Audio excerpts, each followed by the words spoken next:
Hi folks.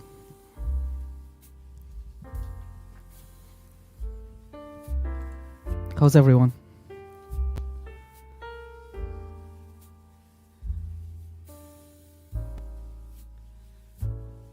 I just put up a poll. I can't see it on stream here, but I think you can see it in YouTube.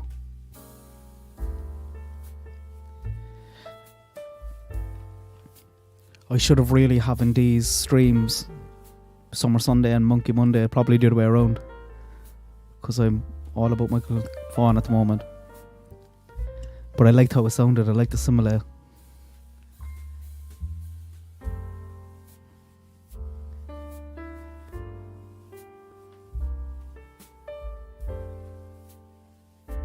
Hey Sarah.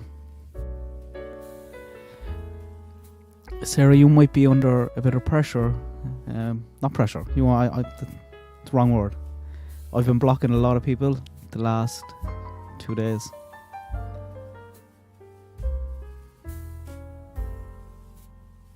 And I think, guys, I didn't know either. Did you know that if you hide someone from a channel, you're not actually hiding any of your content from them? You just kind of shadow ban them. And they don't know that they're hidden. They still comment away. It's only if they looked at it through someone else's profile or incognito, they'd see that their comments aren't shown. So then they get even more frustrated because they're replying to all your comments as well and nobody's answering them because nobody can see it. So they get a bit angry.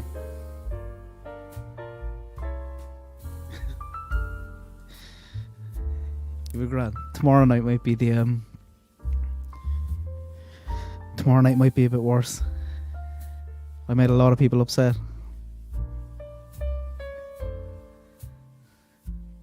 By calling them fools.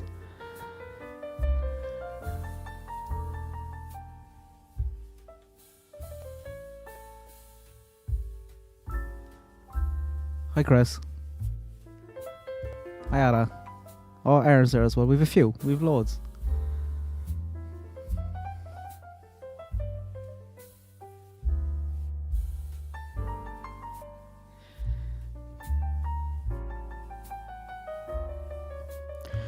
Yeah, so there was a load of comments on the last few videos, and then all my videos got reported, it seems, at once. The monkey video today, I had to turn on the comments like 4 times and try and get onto YouTube about it. It's weird because all the content I made on Summer, I never had problems like I do with Michael. One of the first videos as well I did on him, well, not the first, but one 2 weeks ago called The Rumours. That was the same. I had to ask for like an internal review of that.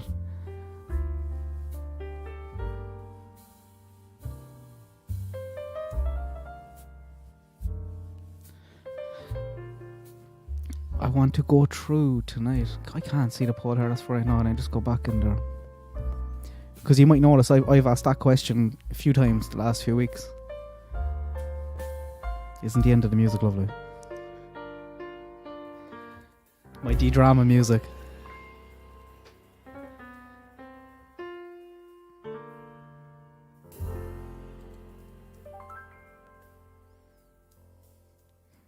I think it's just better to come on and have a chat for 5 or 10 minutes, isn't it? Rather than putting up a 5-minute countdown. I don't even like the 30-second ones.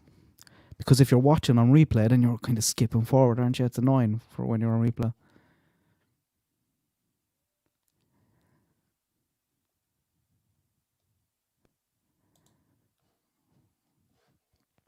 I want to go through, because I think some people might not be kind of aware, just my own kind of stance on Summer, where I kind of stand. And you can actually see, the people who've been around here a while know, but you could see my whole thought process through my videos. I'm just going to share my screen.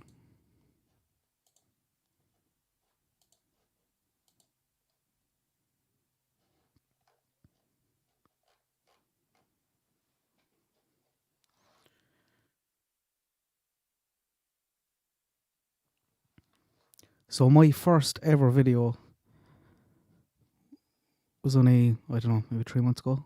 It says 2. Must be less. But it was uploaded, and I still get angry comments about it. It was uploaded on a channel called Navillus with 0 subscribers. That was 2 days old. I created a new channel just to follow my true crime channels because, I was getting mixed up around my other stuff. And it was off work for a week. Was getting stuck back into the details in summer and some other cases. What us people do when we're on our holidays to relax, huh? But I got a bit fed up of the water hole, all that kind of stuff, and I wanted to bring it back. I was like, right, what happened between 3:30 and 6:30? And I I went back through all Michelle's videos, because Michelle is my go-to for that, like. And I was hoping for one with a title like that, just kind of covering just that specific time period. And I know Michelle has covered that countless of times in kind of other little videos. So I wanted to try and reach out to her. So what I did was, I was trying to be cute and clever about it, is I made a video, had her in the thumbnail. It's addressed to Michelle. So the start for them, like, hi Michelle, hi Cassie, hi Miss Stillington. And I was just asking a few questions. I was trying to get into her, like, algorithm for her to see it. I didn't know, she gets hundreds and thousands of comments on her videos. And a lot of people kind of picked up on that what I was kind of doing was mimicking her style to get her to answer me. A lot of people got very, very angry at it. So then my second video, which is deleted now, was me saying, sorry about my first video, I'll never post again. But there was a few people by then, I don't know, like 40, 50 kind of subscribers that I just had a laugh with and were egging me on to make more. So I made some more videos and just kind of kept going. So that was it. I was still thinking about that timeline. I was like, what happened between 3:30 and 6:30? That's it. If we can just get rid of the noise and just get back to that 3-hour gap, what happened? So then my second video was about Candice's, and I want to make an update on this, guys, to be honest, was Candice's Facebook post. I went back in here just to get screenshots, so that's it. Because we know very, very little from that time period, but this is something that we do. And I was speculating in this video, because when I first seen it, it was 6:06 was the screenshot I seen. I'm going to have to move my mic over here to the other side for tomorrow because I'm a small bit away from the screen.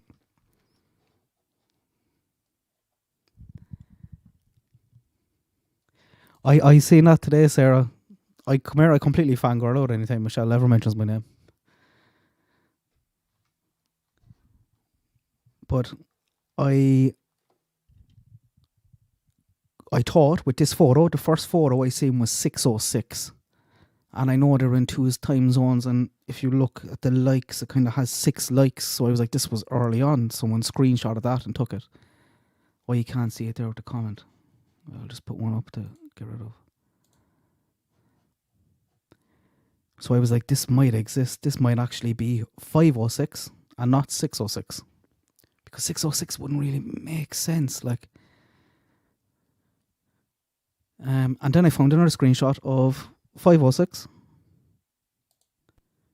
So I still don't know.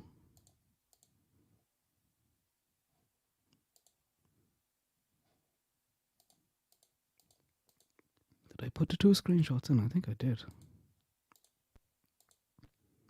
I don't know whether that photograph was taken at 5:06 or 6:06. Oh, I didn't even realise I was mentioning. Jesus, I mentioned a monkey from my second video. I didn't even know I popped him up there.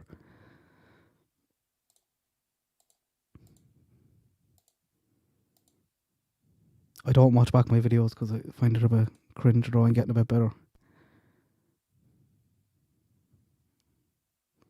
Yeah, so there's the one for 506, and the first one I showed you was for 606.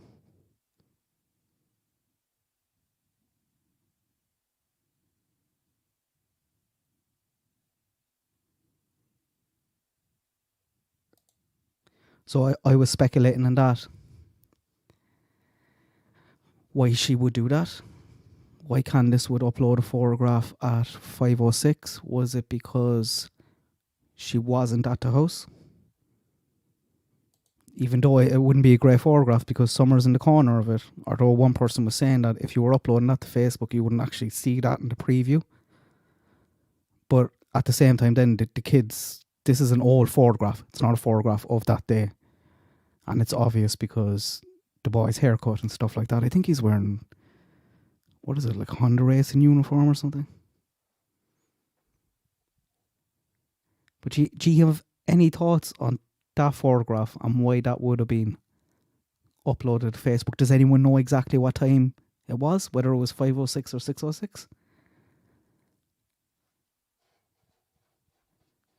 I wish someone would just ask Candice. Like all the questions that she's been asked. Be like, hey, what's the story with that Facebook photo? Why did you upload that? And then delete it.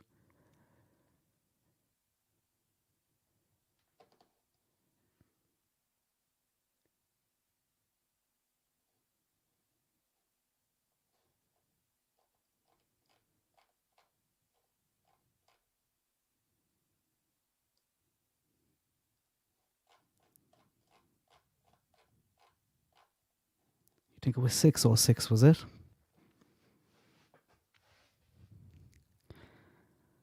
But is Candice not meant to be searching at 606? And is this a sign so that she was sitting scrolling on her phone and like the TBI are going to know everything like that. They'll have her screen time. They'll know exactly how many hours, minutes she was looking at her phone and what time.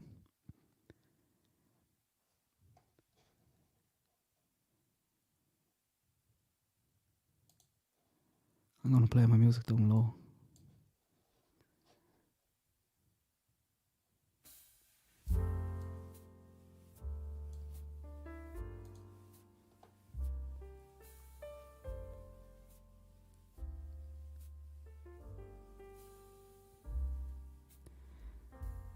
Harsh. I think Harsh is on the way over here, guys, actually. Is it? Are you on the way over? Going down to Kilkenny. Or not Kilkenny, Killarney, is it?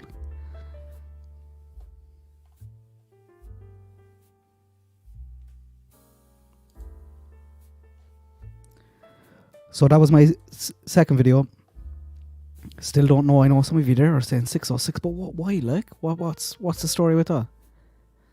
That doesn't match.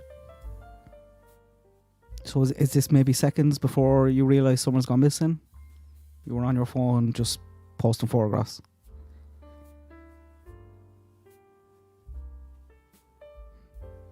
Or is it a terrible attempt at an alibi?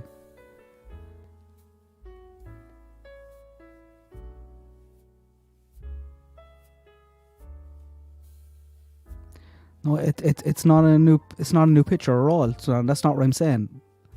Like, I know it's not a new picture, but I'm saying this was uploaded at that time. So she took an action. She was on her phone. She tap. It's not a scheduled post. There's no way it's a scheduled post.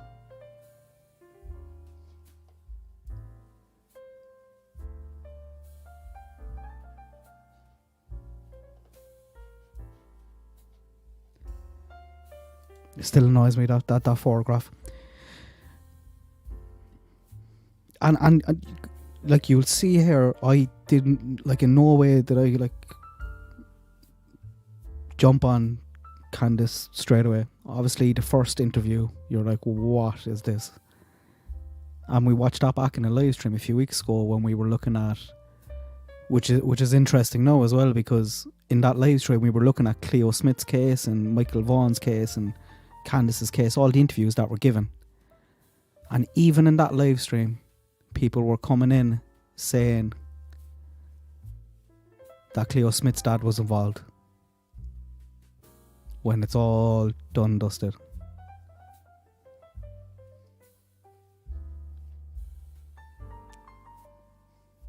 So I wasn't straight on. Obviously, yeah, you see the first interview, you're like, what's going on here? And none of it's really great. But I'm always trying to give an out. And you can see that here, not an out, but I'm always looking at other options and other possibilities. The next video after that was the Jodie Sue scream. I was talking about that, saying, was that scream actually Candice? And I know she has lied in the past about things and stuff. And I don't think Ellie believe her about that, but I know a lot of people do. And it seems plausible enough. She was saying this very early on. She maintains it wasn't Candice, but I don't know, like the sound of a mother finding their child dead. My next video then was about Camry Holland, because I was looking at, was she sold? Was it a temporary transaction, permanent transaction? And that's an awful case. The mother picked her up on a Sunday night and sold her as a temporary transaction. That went I don't want to say that went wrong, because it's already gone wrong. But he murdered her, brutally murdered her, got caught. He's facing the death penalty. I'm not too sure. I don't think she'll get the death penalty, but she's going to be up for life. So I was talking about that in video and being like, how does this happen? How does a mother? I still don't understand it. I don't understand how these people meet, how it gets brought up, the whole conversation, and what do you want? I need $100 there. Do you want my daughter for an hour? Like, how does that happen?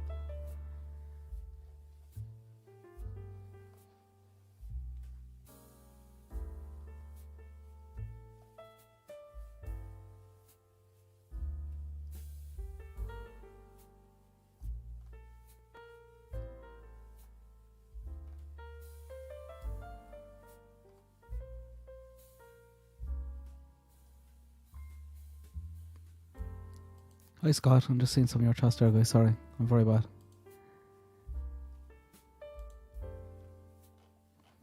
I don't be putting words in my mouth now. Anyway.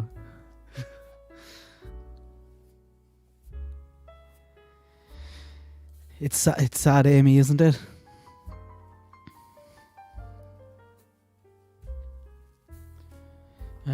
So that was the temporary transaction, permanent transaction. I think I have that in the poll. How's that doing? Because a lot of people still think that's legit. As in a legit option. The next video then was nothing about Summer. That was about Delphi. Which, another case that I'm pretty obsessed with for a long time. I planned on making a video on that yesterday. But there was other things. And I'm going to have a few videos on it next week, because we do have some updates on that. For anyone interested. There was basically 2 documents leaked. We already got one of them. The next document is Keegan Klein's actually his interrogation. So they're doing it in 2 halves. One where it's about him and all the crimes, why he's in jail, and other girls. And then the second half is about Delphi and his connections there. So that's going to be very interesting. The next video everyone absolutely hated and jumped on my throat. It was called Always Out and About, a Better Person Than You Think. I wasn't saying Candice's Mother of the Year, said that in the video, or anything like that. All I was doing was showing people Candice's Facebook and all the photographs that she had of the kids and all the places they went to. There's a lot.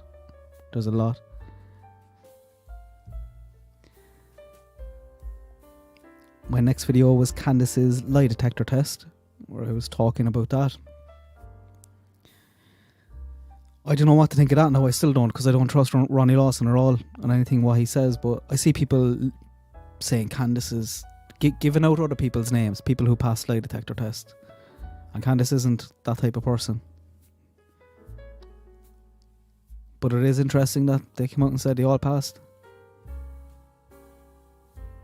People know, I know straight away, can't trust them. But if she failed, you would be the first person to use it.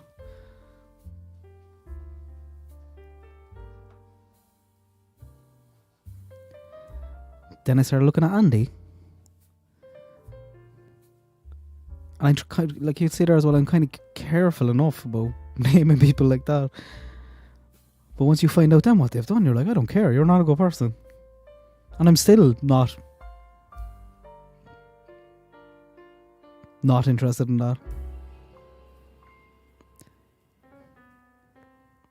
My next one was a bit of a rant about when they confronted Don and Candice and went to their work. And I still think that was wrong.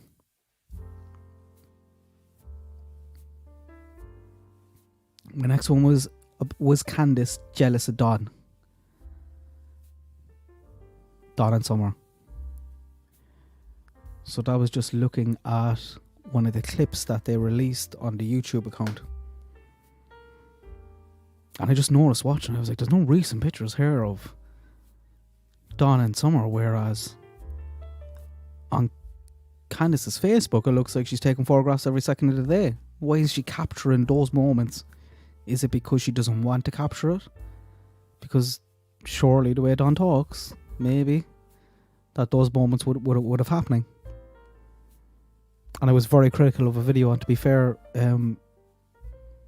what's that girl's name? She's over in the UK, damn it. AF Pington. She reached out, she was talking to me about that. And she's the girl who made the video. She does a lot of really good work, free work for families in cases all over the world. She tries to stay completely out of it. But I was talking about the video and how I disagreed with it. I still do. It's like a promotion fight video, and Benny Key's laughing in it.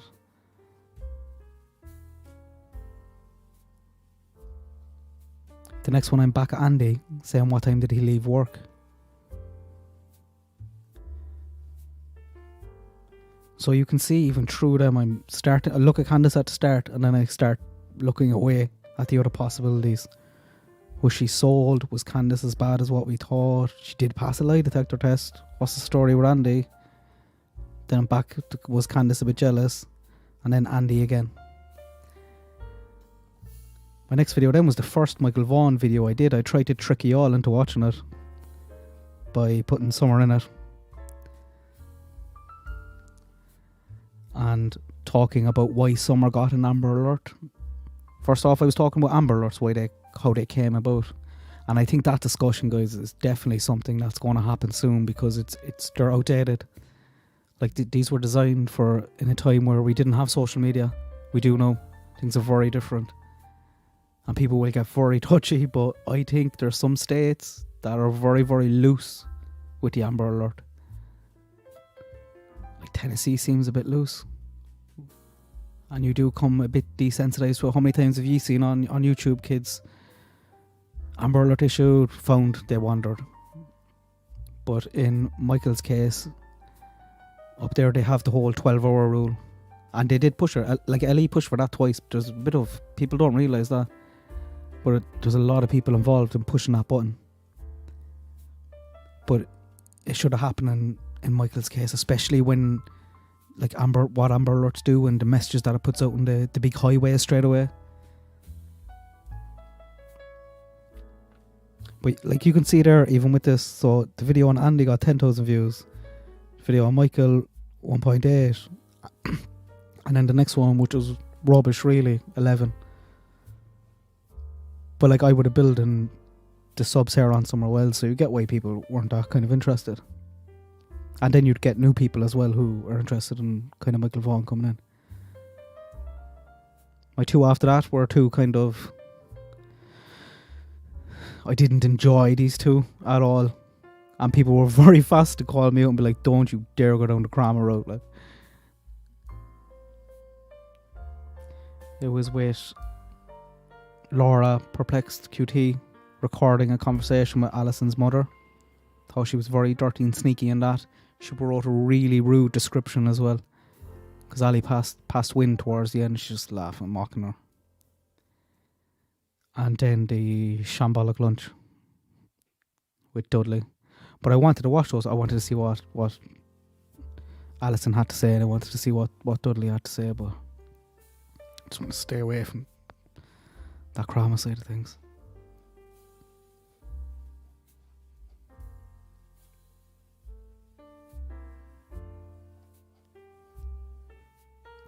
My next one was back to Andy again.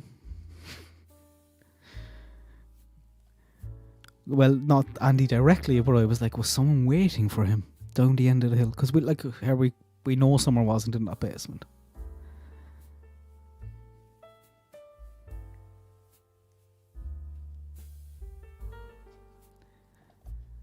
My next one, I tricked you all into watching a video on Cheryl Williams. If anyone hasn't, Liplock, if you're here, do not watch this video. Or do you know what? It has a happy enough ending to it. In the thumbnail I said she's crazy and I have a big arrow pointing to Candace's head. But it's really a story about Cheryl. But Cheryl is important because she gave an impact statement in court. And guys, this is one of the most... I think about this all the time. I remember watching it being like just blown away by her and her words and the way she delivered it. What a woman. Her son basically was murdered by his friend and his wife was in cahoots. She knew it all along. People called her crazy, loony for years. But her big thing, or a powerful thing she said in her statement was, there's no manual to tell a mother what to do when their child goes missing. So what I was trying to do with that by saying, by her words, there's an excuse for Candace's behaviour. But by her actions, when you look at what she did, it's very different.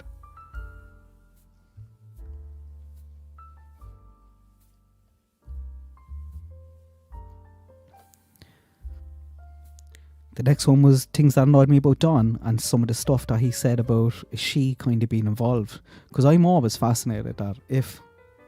Not fascinated, but... I'm not sure Don is involved. And if he's not, I wonder, did he ever have doubts about Candace? And at what point did he drop those doubts?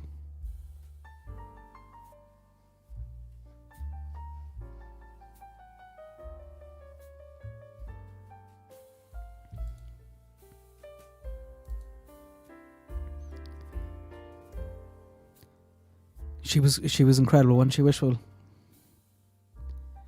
But it was the guys. Do you know what? Why don't I just play it?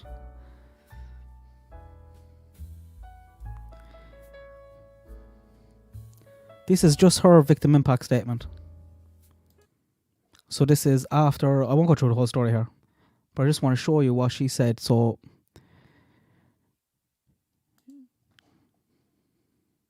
She spent years.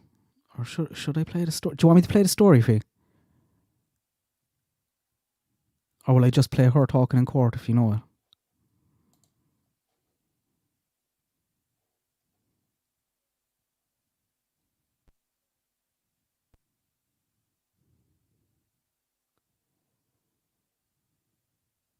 Look at mothers who have missing kids or who've gone through that. They always say the same thing. You don't know what to do. You could go one way or the other. I'm hearing my own voice now. I'll have to take out my headphones. In most cases, I'll play it very, very differently. I think would have a lot more empathy towards Candace and a lot more empathy towards her situation because they've gone through it. And I want to talk about one of those mothers and how her words have stuck with me. Her words of, there is no manual to tell a mother what to do when her child goes missing. Not just her words. Can you hear that okay? The way she said it and the context surrounding that. I'm going to play you a powerful clip from Cheryl. But first, I have to tell you a little story about her son, Mike. Mike had a very normal childhood. He was a very, very smart kid. Well liked in school. I think I'm going to have like 2 ads on this as well. So if they pop up, they might give you a fright. I was saying this morning in the members videos, pretty much all my videos, because there was a few of the people who were commenting and report my stuff the last few days, or commenting that I'm making money off videos. All my videos get demonetized for pretty much the first 2 days. And then I have to appeal them 100% of the time. When I've appealed the video, it comes back. But by the time it comes back, then all the views is gone. So they're there on the older ads, on the older videos, and not the new ones. You might see that. Very good in school. Normal childhood. As a teenager, he met Denise, his future wife, and Brian, his best friend. Him and Denise were madly in love. Him and Brian were best friends, used to always go duck hunting together. Everybody in the school liked him, said he was just a good, genuine lad. He flew through school. He went to Florida State University, where he studied political science and urban planning. Not a bother to him. And very quick after he left university, he got a job as a property appraiser and bossed that as well. Absolutely killed it. Mike was making 200 grand a year. Everything was hunky-dory. He married Denise in 1994 and had a happy marriage. 5 years later, he had a little kid. His father also died just after he had his first child. And obviously with his father passing, with the new kid, Mike was probably thinking about life in general, and he decided to take out an insurance policy for about 1.75 million. And he actually took this out with his best friend Brian, because that's what Brian did. Brian worked in insurance, so got onto Brian. There's always an insurance policy, isn't there? When you hear that, you're like, oh my god, here we go. The insurance policy sorted, all good. This is the same Brian from his childhood, so they've always been best friends. Cheryl couldn't have been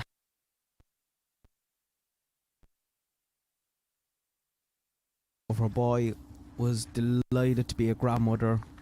Things couldn't have been going better. Until there's always an until with these videos, isn't there?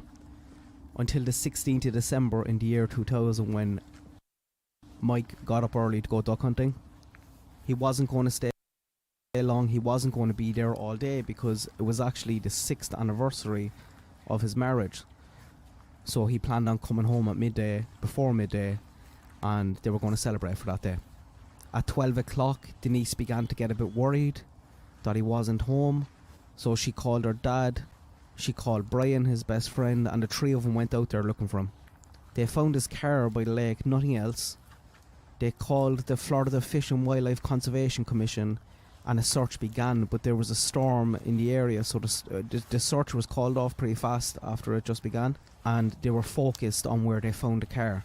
They did find his shotgun inside that was in the case, which was a bit dodge, because shouldn't have he having that with him. They started thinking about what could happen. There was a lot of stumps in the lake, so they were thinking maybe he fell in and drowned. Maybe that's what happened, Mike. Was it a boat accident? They searched the lake looking for Mike's body for 2 months before the search was called off. Cheryl was doing absolutely everything she could at the time. Everything she could. She hired private investigators who went out and searched it again, started searching the lake, and they noted that there was many alligators around the time that he went missing, and they were pushing the theory against her that he drowned and was eaten by alligators. Now, during this time, Cheryl was heartbroken, and many of her actions and things she was doing, people would see as a grieving mother or somebody in denial. 6 months later, they found his waders and his jacket in the lake, and inside his jacket was actually his fishing license. Again, Cheryl wasn't really having it, even though this put a lot of closure on it. For some people, they're like, oh yeah, he was definitely in the lake. She was saying things like, why aren't the boots have alligator bite marks on them? Why don't they look damaged? They've been in the water for 6 months, they look fresh. Again, people just put it down to, this is a grieving mother, she's in complete denial, she loved her boy, she can't accept it. And 1 week later, Mike was officially declared dead. But little old Cheryl was not having it at all. So much so that she actually had an argument with Denise, and Denise told her, look, if you keep pushing these and keep going on and on about it, I'm going to cut you off from contact to your grandchild. And she says, instead of this being the moment where she stopped and let go and accepted it, it was the complete opposite. This was the moment where she knew something was up. And lo and behold, Denise got her 1.5 million from the insurance policy. Brian, his best friend, divorced his wife, started hooking up with Denise. Cheryl, in the meantime, was completely cut off from them. She was seen as crazy. Every spare second that she had, she was investigating this, looking into the details, doing everything she could to get it open, writing letters constantly.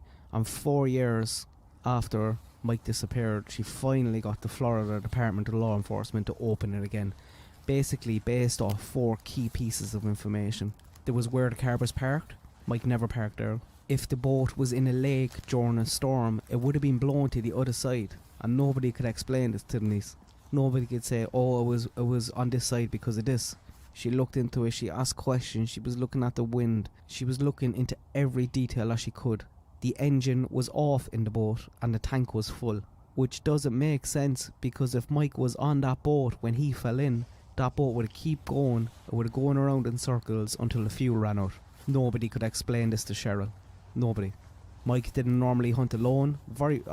She said she doesn't think he ever hunted alone. And then a few other things started coming up as well. There was things like the alligators don't eat in the winter, where his waders were found, where his boots were found. The location didn't make sense at all, and they weren't damaged. There was no bite marks on them. They didn't look like they've been in the water for 6 months. And Mike was very smart. He wouldn't be wearing these waders on a boat. He's not an idiot. He wouldn't have done it. And then obviously the insurance policy as well. Once that came to the fore, the police were like, let's have a good look at this. I was considering.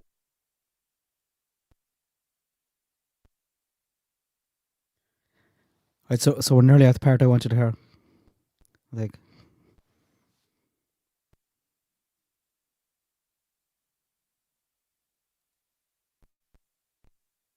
let's have a good look at this. And they did, and they tried, but they got absolutely nowhere. And the case was closed in 2008. Cheryl must have been heartbroken by this, but it didn't stop her. So she thought that was it. She thought that was her big chance to finally get some answers. Everyone's calling her an absolute loon. Everyone thinks she's gone mad. She's gone mad. She's refused to accept that her son is dead. Not that he's dead, but that they're not involved at all. And she is nobody. She doesn't know where he is. She kept putting the pressure on, and she had some valid points. She made phone calls every day. She wrote letters every day. And after a while, and there was investigators that thought there was something up, but what can they do if people weren't talking? They have no evidence. What can they do? So they stopped answering her calls. They stopped calling her back. They told her if she wants to talk to them, to write letters, and she did. Every day she wrote a letter. Everybody moved on with their life except for Cheryl.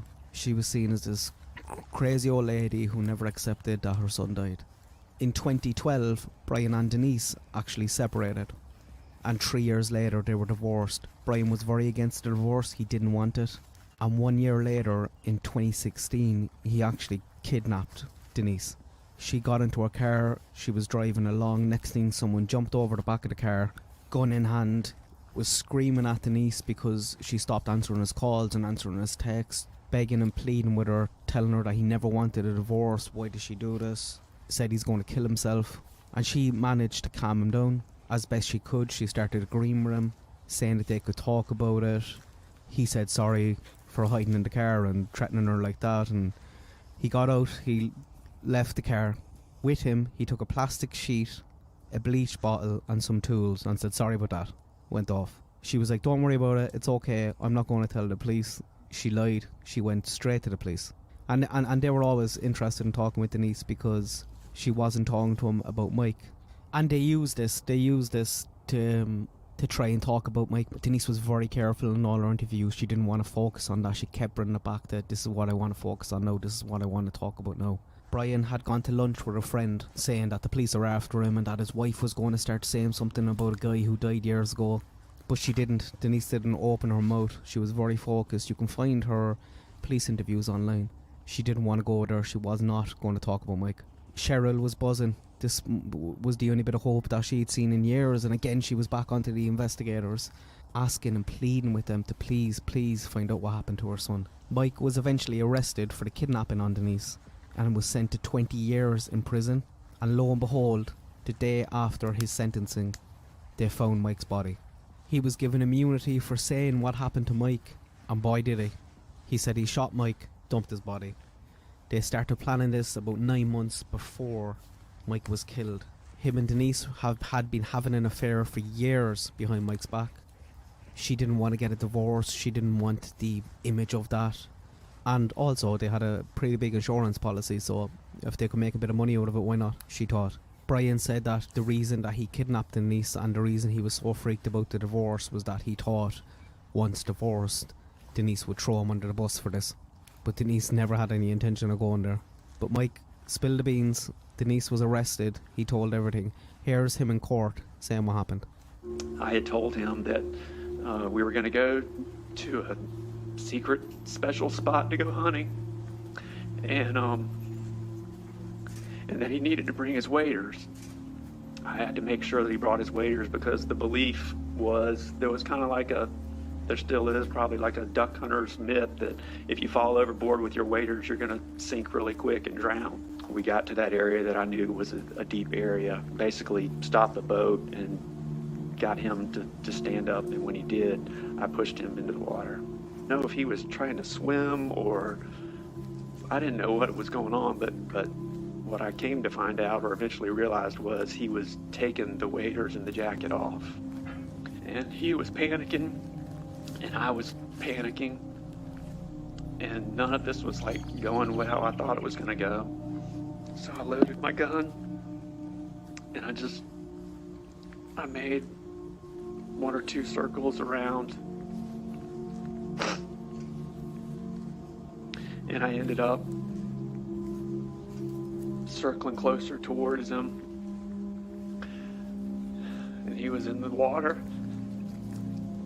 and as I passed by, I shot him. 18 years for the truth to come out. Denise was convicted after 8 hours and sent to prison for life with no possibility of parole in February 2019. But back to the start of the show, back to Cheryl. I've been holding back on some things on Cheryl because I really want you to hear it from herself. I want you to hear it in her voice. Look at this little old lady in her pigtails. Listen to her voice, listen to her words. What does it say about Candace? I don't know. Candace acted very, very differently, is acting very, very differently. But I think if you ask Cheryl, she'd also tell you what she says in court. There is no manual to tell a mother what to do when her child goes missing. And I think that's worth remembering. Here's Cheryl. When I went to the lake, God told me Mike was not in Lake Seminole. Just before I play this part, He didn't drink. I've watched and read so many victim impact statements and stuff like this in court, but this was a one that, look at her. Like, does she look like someone who's about to deliver as a powerful a statement as what she is? Listen to how many letters she wrote. He didn't get eaten by alligators. I had to find him and bring him home. Judge Hankinson, for the next 17 years, I made telephone calls, put up missing person signs, compiled my notes into a book, and had people post on social media for me. With the help of friends, we raised money and put up billboards. I bought ads in the Tallahassee Democrat and worked with the Twin City News, asking everyone to help me find Mike. I stood on street corners waving my picket signs with pictures of Mike on them. I was cussed out by ministers for being too close to their church. I wrote 2,600 letters to the governor of Florida asking for help in finding my son. I begged Fish and Game to do a criminal investigation.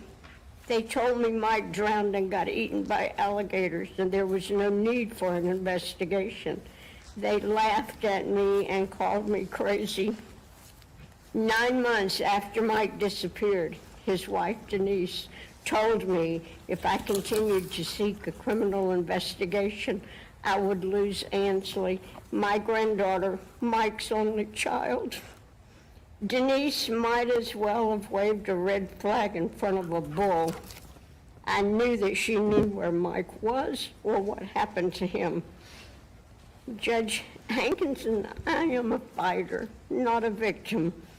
I love Ansley, but Mike was my son. I became even more determined to find the truth. If I had not done what I did for 17 years, Mike's disappearance would have never been solved.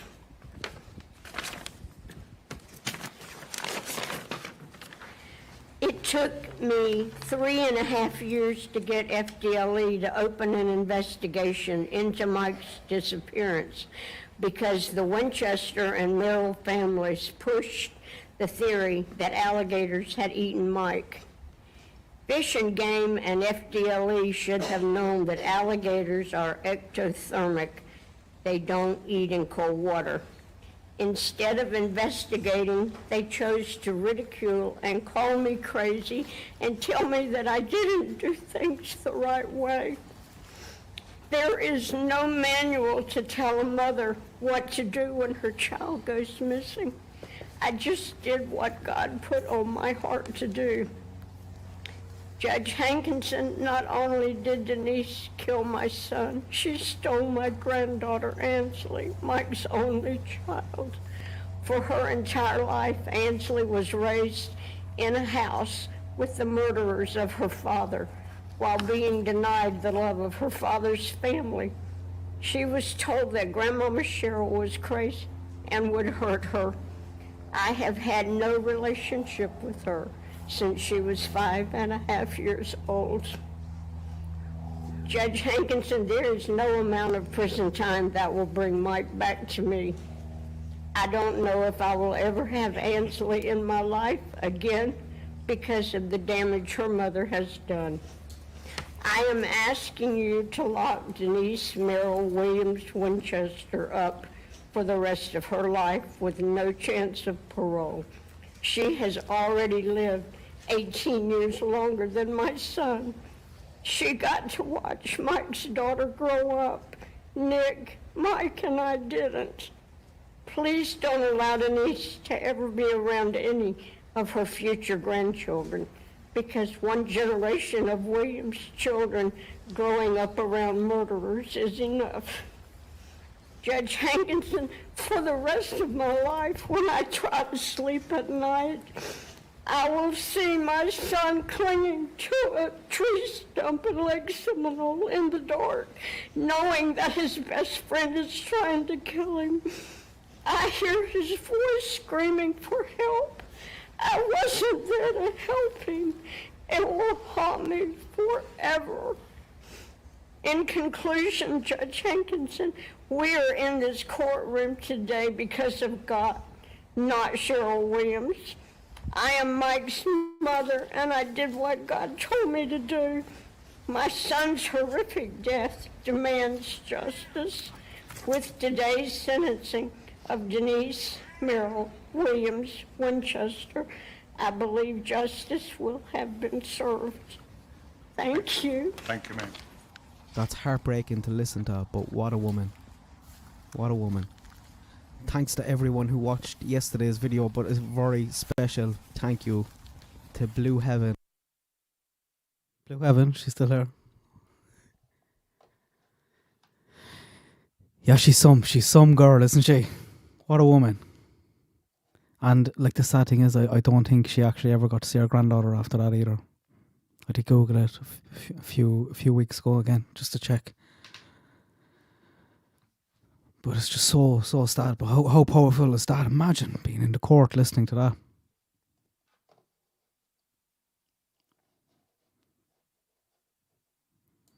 Right, where is I? We got a bit sidetracked there, didn't we?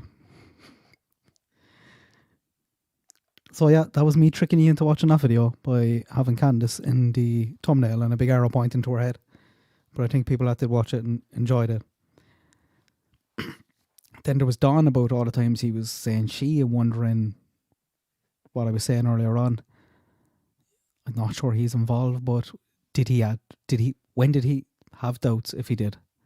And when did he drop those doubts? Then it was Candace the Liar. So I think that was after Chris's stream where he went back and analysed in the house, and I just agreed with a lot of it, like, in terms of, I believe she was telling the truth when Summer was awake. She popped up out of the car, but then basically everything else after that, I'm not buying. And I think maybe in that one as well, that was the one I think where I was first saying it about,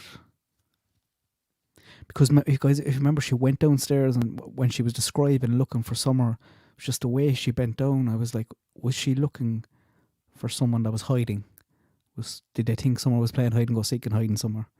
So I think that was the first time that I mentioned that.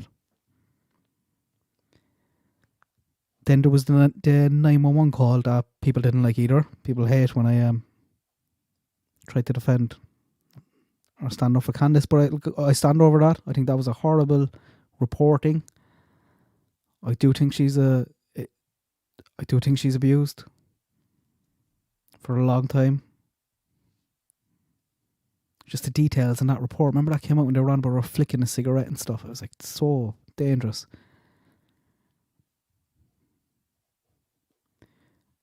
The next one was nothing at all really about it, but guys, this is interesting because this was about what's her name, Charlie Smutton in Australia. So I was talking about the Aussies and how they were able to find their kids so much, and they're doing things small bit different. And with Cleo's case, there was, I think, I'm still trying to find out,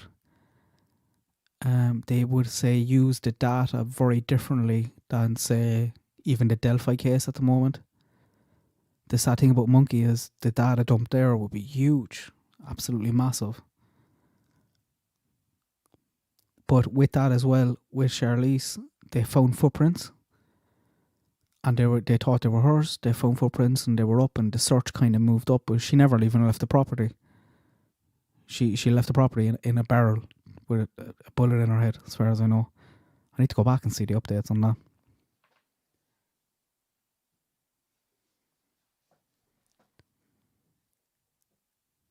I think with Cleo as well, because that was, say, an isolated area, the data you're starting off with wouldn't be as big as the likes of Monkey. And I think with Summer, there's not really a close mast. But there's definitely things you can do, and I think the Aussies are up to it. They're pushing it with that. They were like, we don't care if we do things illegally, we'll just change the law. Like,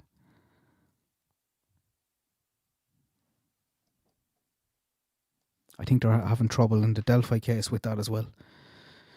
Because you think about it, like, why, like, there should be a way they can track it by phone numbers rather than linking that back to the person and only come back into the person if you have like a shortlist. But then I was back to Andy again. And then I was talking about two trials that were happening where there's no body. Talking about how difficult it is. But it does happen. One was like an adult, Larry Millier. I think his court is actually delayed. I must check that out as well.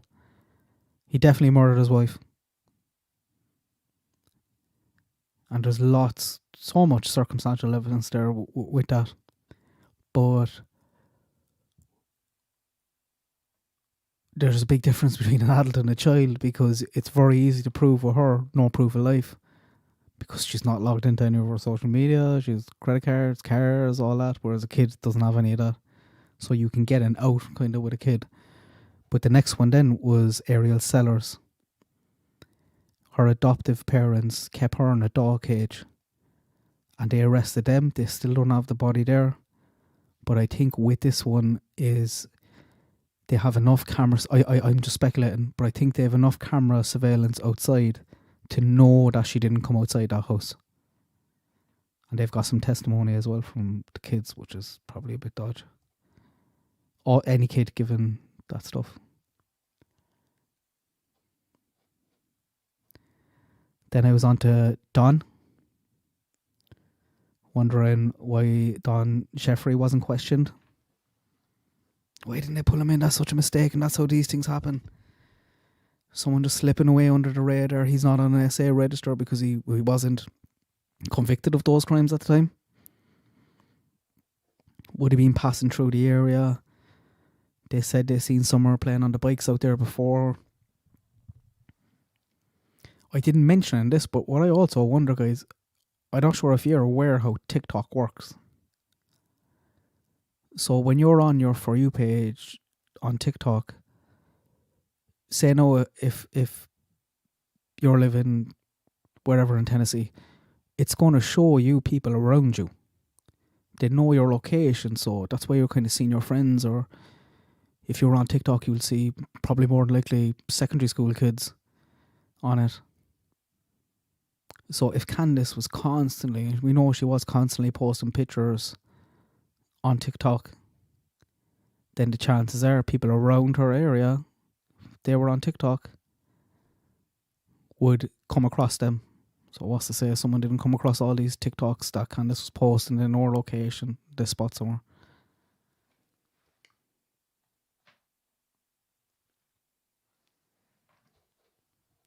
The next one was that one I was talking about earlier, to spot the difference with Camry Holland, Brandy, Cleo Smith, and Candice. And that was the one I was saying people were in that live chat now saying that Cleo Smith's dad was involved. Just ridiculous. Then it was what now? This is when Don went to jail. Just been like, what's going to happen now? Probably good to have them separated. That's what I was pleading for back there on the DV. I thought something would happen if they got separated. Then Hope. So that was about Cleo Smith. Back there again, I was talking about all that Cleo Smith stuff. Her parents did a very good interview with 60 Minutes. I was just saying it just kind of gives hope to Summer, Michael especially. The next one was just a random one about parents who built a prison cell. That's ongoing at the moment. Did you see that in Florida? They had their kid out in the garage. Like, all the videos I'm making here, these are all just stuff that I'm thinking about on the day. I don't force a thought. Maybe did down here with one of them when I wanted to review an interview. I don't enjoy that. I can't do it if it's too planned or forced. The next one was back to Delphi again, because King Klein started talking. And if you zoom in on the thumbnail there, you'll see I have what's the story with his dad. So I was starting to hear stuff there, but I didn't want to come out and be like, hey, because I didn't know. And it's a bit different now because I know his criminal record and I know what a piece of crap he is. So I've no other name in his name. Like that one there, Tony Klein, is he BG? That was the one that I really wanted to hit on there. The next one was talking about Candice not going anywhere. I was like, she's not going anywhere. She's not leaving when Dawn, because people were talking, Candice is going to bounce when Dawn is in jail. I don't think she's going anywhere because I think she still thinks that she can get the boys back. I don't know who's telling her that she can. I think that hurts the case as well. Like, I know they're always trying to reunite the parents. But at what stage do you say, no, they're in a stable home there for a few years, they're not going back? Because we see in your YouTube.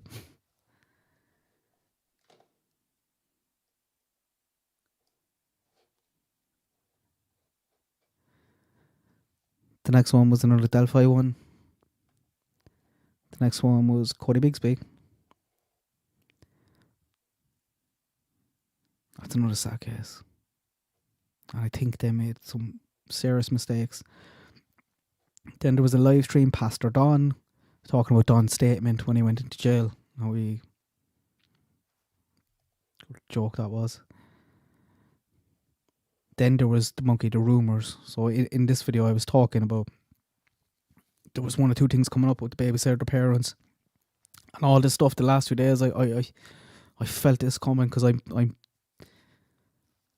deep in the algorithm for that. So if someone uploads a piece of content on Michael Vaughan, I'm going to see it straight away within a few minutes. And you could see the shift. You could see the questions by people as well, trying to kind of go one place. So then straight away I did a monkey map time, where we went down and we looked at the maps of how the abductor could have gotten into the area, why he was in that area. It's next to a school district, photographs in the park, uploaded in July. If he went up around for a better look, it would put him in Eyeliner Monkey on the way out. And then the big massive road as well. Then there was another one as last movements, because I was getting annoyed of people trying to get him back home. That was another one on the park, just showing people in this. If you go onto your phone right now on Google and go to the park around the corner from his house, you'll see 2 photographs that were uploaded in July when he went missing. So our very max 25 days before he went missing, so because there was no one in that park afterwards. And I was like, are these photographs that were uploaded, did they unintentionally put a target on that park for someone to go in and grab a kid?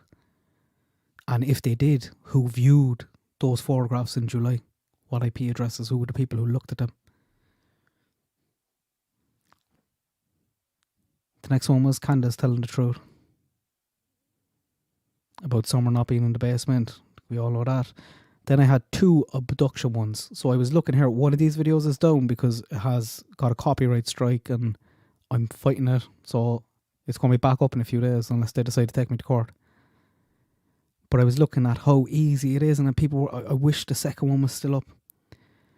Because I kind of start as like 11, 12-year-olds, 13, and then worked down to kids. So you see in this one how easy they're being grabbed.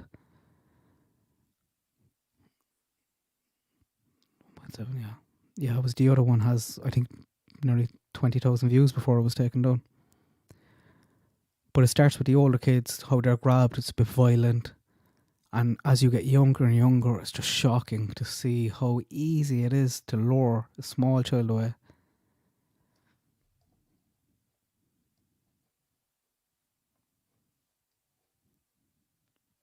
I think about that with Monkey as well. I reckon it would be very easy to get him in.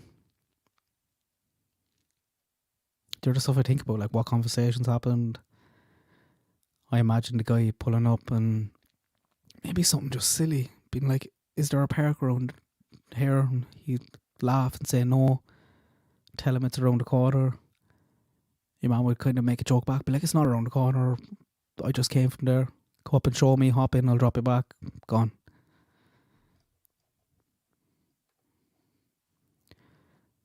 Then the next one was back to Candace again, looking at the cover up. I was kind of touched on that in an earlier video because I hadn't seen the refrigerator. People were talking to it about me, and I thought it was like, I was picturing more kind of fridge freezer. I didn't think there was a video like that of him going over a bag of it.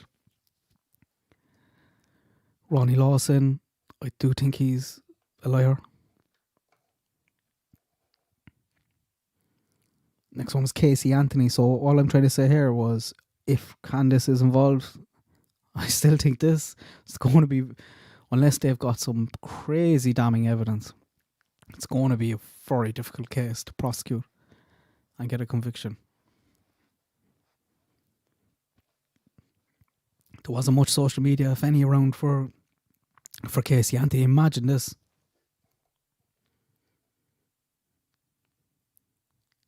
The next one was the TBI director talking about thermal imaging. That has a lot of views, but I didn't enjoy that one, to be honest. It just didn't sit right with me. Starting an online store is easier than you think. I should have put in a video at the start of the one that I watched. Because I watched a news clip. I have it in under link on the description, but I don't think much people go back and watch that. Then Tony Klein, malicious prosecution here. I'm talking about a lawyer. If you don't get a lawyer, what I'm trying to say in that is, if Candace did at this stage, after some hard questioning, I don't know, would I blame her?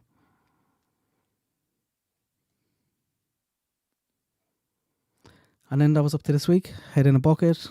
That's mad. That's mad. That arrest affidavit.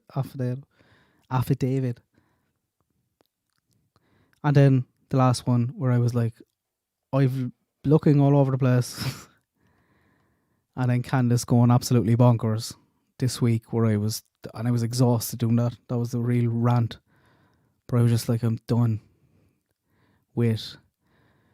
We know she's lying about something. But I think that's where I'm switching going. Or are you lying about just being neglectful? Or her not being in the basement? Or do you have direct involvement with it?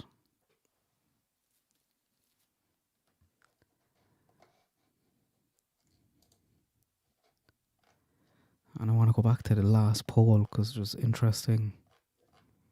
Oh, look, Rocco there. So cute.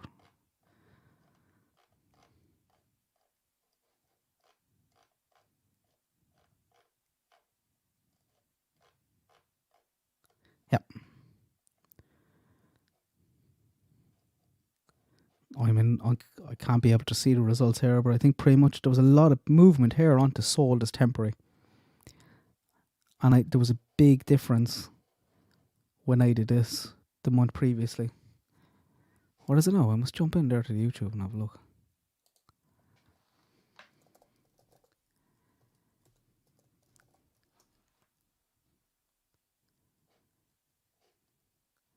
I go onto my own stream. What are they on?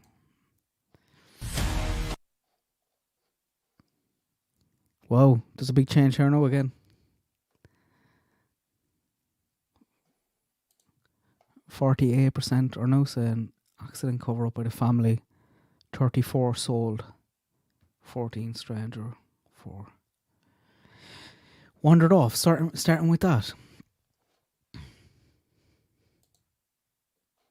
How is there anyone in the chat here now who thinks that? Who thinks someone wandered off and got lost?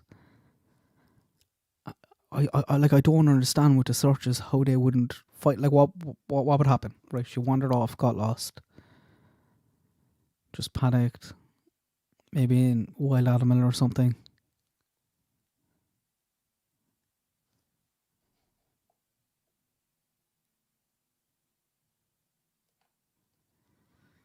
It's just those, like, it's just. I got a lot of notifications last night at about 2 a.m. from one person leaving a load of comments on my videos because God, it's me know if they're in the shop, but God told them that Summer was buried in the basement under the bed. I think when people say that, they underestimate the FBI and the TBI and what kind of equipment they have and the searches. Like, they combed the area, like.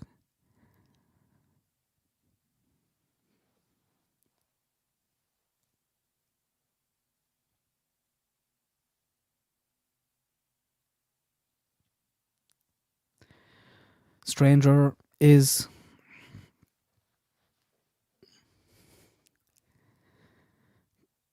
it's probably the closest one to impossible that's there, but keep in mind with Stranger what I was saying about TikTok. If you're uploading photographs to TikTok, it's going to show the kind of people around. So does that qualify as a stranger? If I know who you were based off your mother's TikTok profile?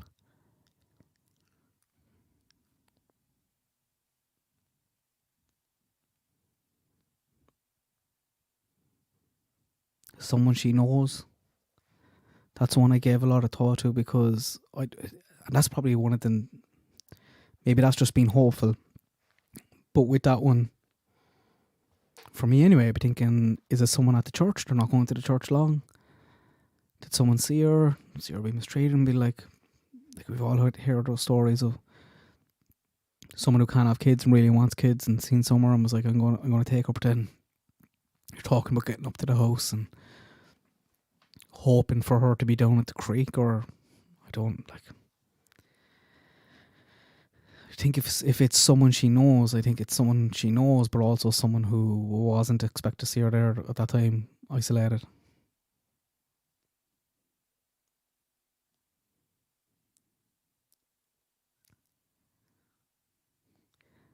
And I talked in another video before about even the accident cover-up, which I went hard at with a Terry. I still do, guys. I have a lot of problems with that, with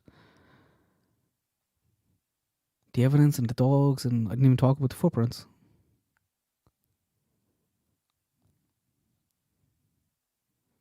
Passing the lie detector tests, all 3, if they did. Where is she? Where would they put her? Are they the type that are able to get away with a crime like that, or just get lucky?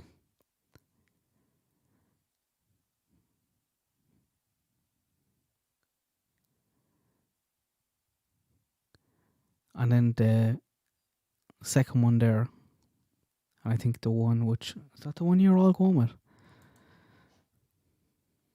Oh no, you're 48% accident.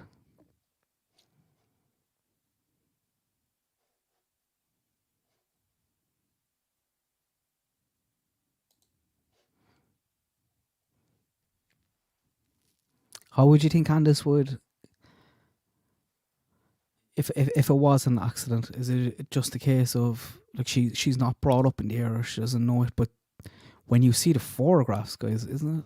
Do I have them there? I think I do. I think it's very easy for us at home.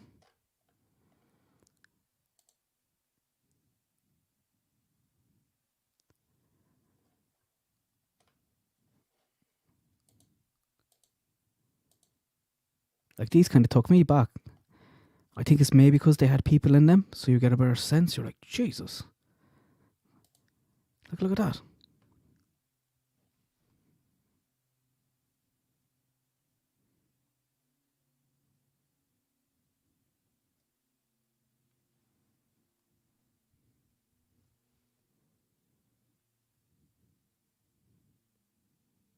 Michelle did a great job in a few videos trying to explain all that, but it's when you see it, and when you see a person standing there.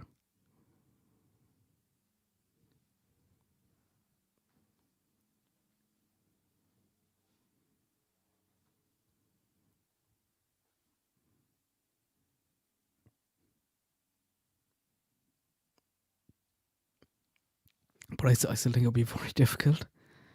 Be very, very difficult to try and hide that. But if you're going to do it, and what I'd love to know as well, actually on that, is it was mentioned a few times. I don't know if you know or remember it about certain neighbours wouldn't let the FBI or TBI search. Like who exactly? I'd love to know, and how close that is, and is that something that someone would know? If you know, because we all know it's a different world out there on Benton Road. Like, but if I know there John up the road and I know what way he is, and I know he's never ever going to allow anyone near his property, is that the place you would go to hide it?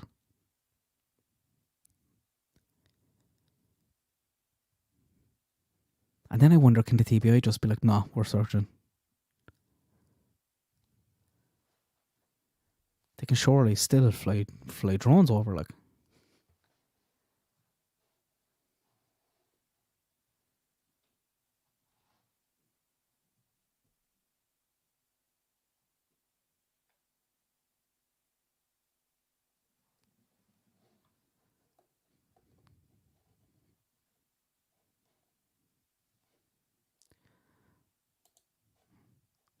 Like, how would you think is that what you think, that like she's not going to be able to?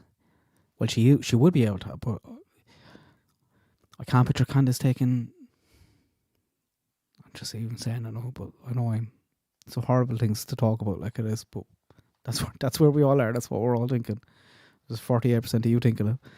If Candace she's not going to take a shovel and dig a hole. In that panic, in that state, it's more a case of trying to get it into some overgrown bush or creek or something like that.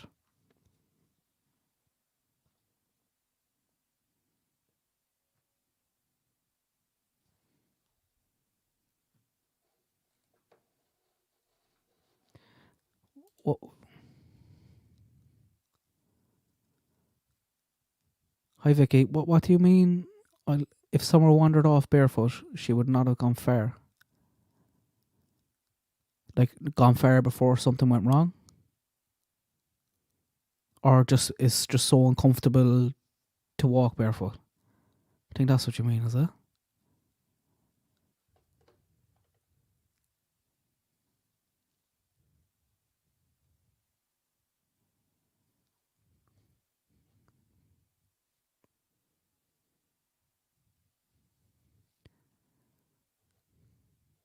I know, guys, that's something that annoys me as well, but I don't think there's anything involved there.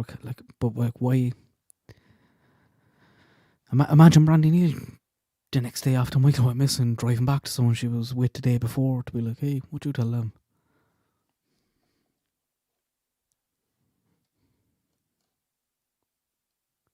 Oh, thanks. Oh, no. No. And thanks for the other super stickers as well above, guys. Sorry, I didn't see some of them when they're coming in at the time. I'll buy some dog treats out of them. Is that true though, Kim?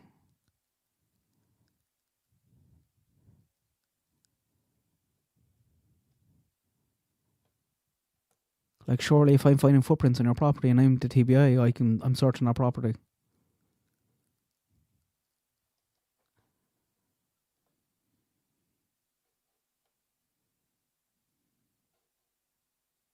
Yeah, that is true as well, Jakey, isn't it? They did find it extremely difficult. Sure, it wasn't Don feeling sorry for them.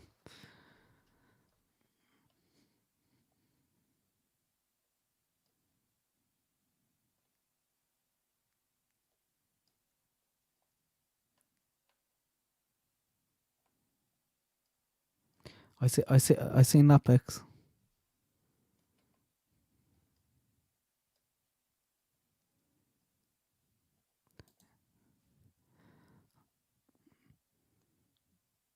I thought that, John. Like they combed. I think they said 7 times, wasn't it? I'm sure they checked like even the grandmother's tiny septic tank 4 times.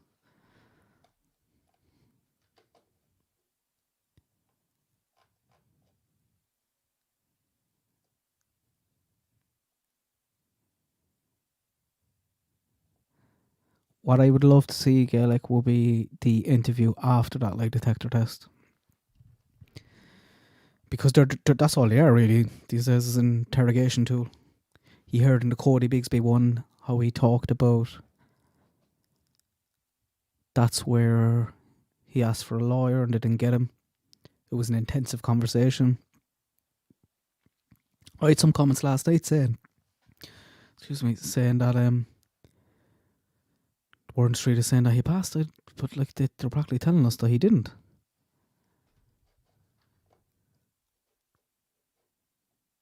I would love to see Candice's interview after that. And did she give one? Did she say anything? What was the questions? Because they'll be the brutal ones. That's where they're going to go hard. That's their best chance.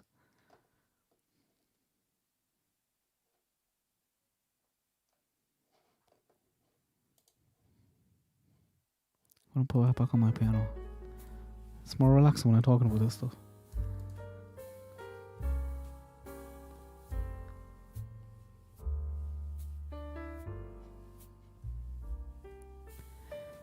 And the last theory then, they say the soul is a temporary or permanent transaction.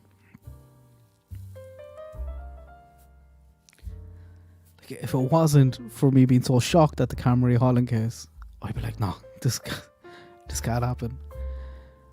But I was sent as well a link in one of those videos. Oh, it's very good. And that was the one I wanted to try and get up today, but that's probably my next video in summer, might be probably that. I think I'll never be able to find it off the title, but I think Profiling Evil did a really, really good one with, oh God, I can't remember her name, some doctor. Great stream. You can see her as well as she's been asking questions, just flick her eyes and pull stats from her brains. But it is shocking, some of the stuff in Tennessee and how this happens, and familial trafficking, and it's a horrible subject as well, and I've probably delayed diving into it because I don't, it's not nice. How does this happen? But I will say, from the small bits and pieces that I've looked at, I'm not sure Don and Candice fit into the profile of parents who do that. I know they probably did some bit of crack before, but I don't think they were anything like that. I heard, as far as I know, Candice, weed and drink. I'm just talking like around during the time now, and Don maybe a bit of cocaine, but I think I heard him make comments about that before. He was just trying to say he's a bit classier than some of those drugs.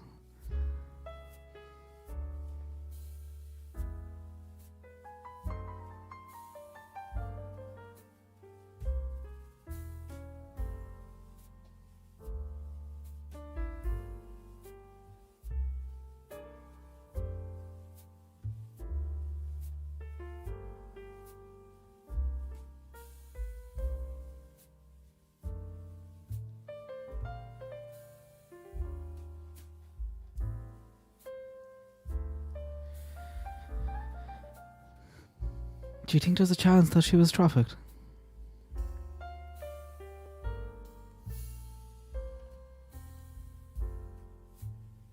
I'm gonna have to dive into that one more.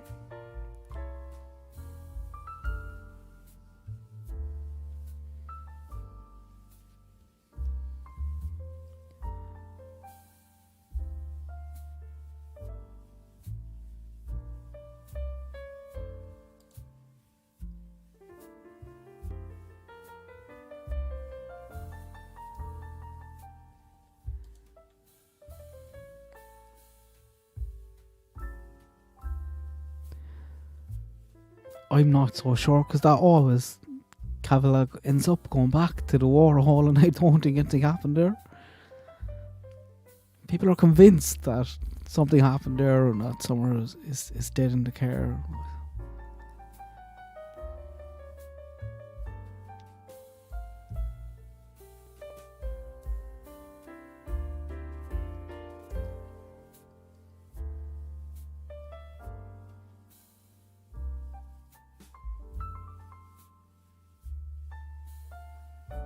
I must find that video on Profiling Evil. They did a really good stream in it. Can't remember the doctor that was on,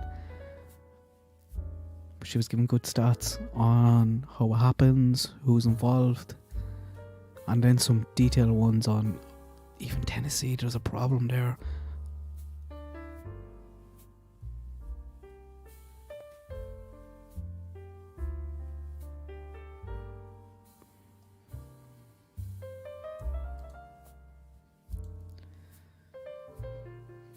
Scary, the terrain, isn't it?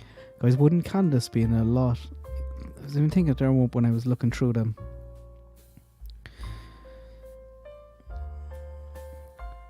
Because I'm using that as a timeline, but when all this happened, when they went out to her work, like that was probably my peak. I fell for her. I'd feel for anyone in that situation, but I was looking at her and being like, oh, she's sober. She's out of the house. The house must finally be clean.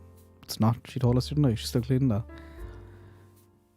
And she's helping Don out in work, trying to make a bit of money, feed her dogs. She looked a bit vulnerable in some of the videos that Don kind of had up when he was recording them, and the way they were screaming at her and stuff.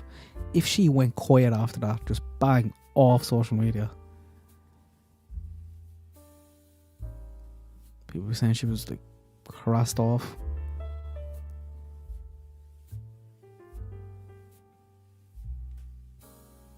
But she didn't, like. And then it's seen the other night, it's seen the laughing, joking.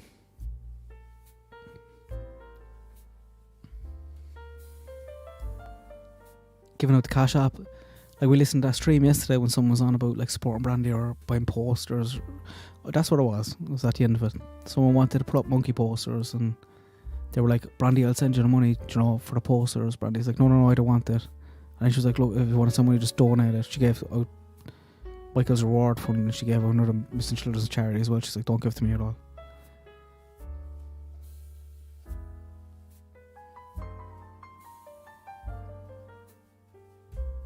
And what really annoyed me about that was before that, the kind of track, the way I have the members here at the end of this, the kind of ticker thing, or the comment, or was it a comment? I don't know, but whatever was up on screen, anyway, it was all Summer's missing details. And then that was taken down, and the Cash App put up.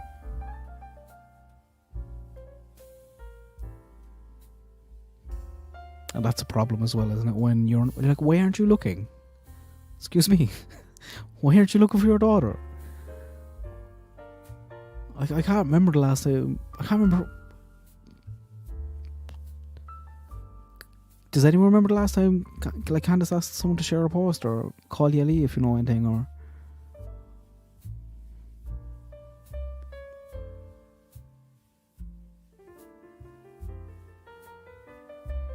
It's crazy how it seems like it's an easy thing to fake, but then people don't do it when they're involved.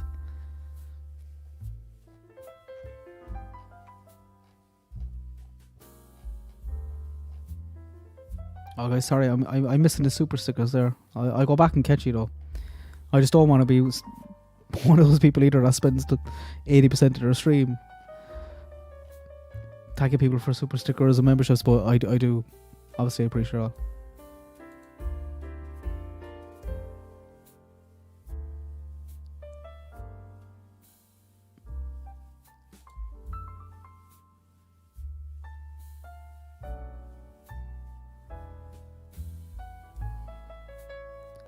And I know, Liplock, you're diving mad into this stuff the last few weeks as well, aren't you? It's not nice.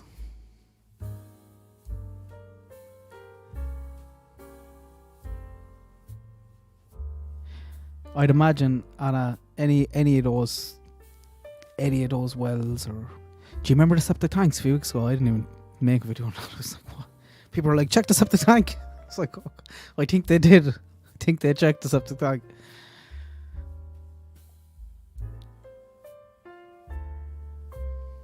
That's what I was going to mention earlier there. Was that Jackie? I don't think he was talking to someone. I don't know about that. But why go straight to the shed? What's it about the shed? Like, even if he said, oh, she used to wander down there before or something, I was like, why did you go straight to the shed? And especially if you're driving home and you know they're looking, would you not think they already looked in the shed?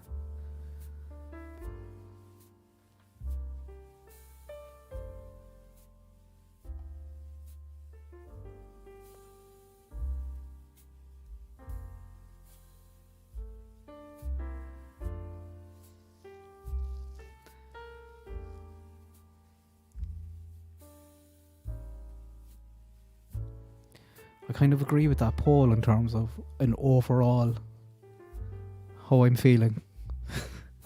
Not any one individual one. For if I was to say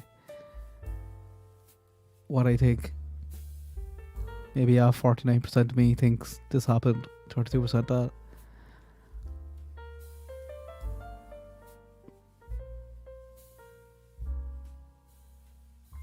But how was the question, like?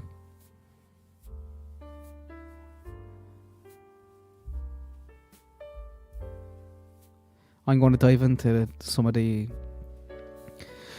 trafficking stuff, definitely, because there was some that stream was brilliant. I need to get that and let you know what it was.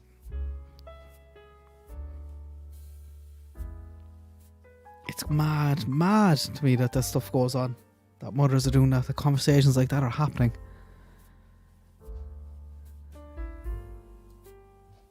And I know then as well, when with that then comes the other thing, you're going to have a lot of people saying that it was already happening and someone was going to school, so they knew it was going to possibly be outed.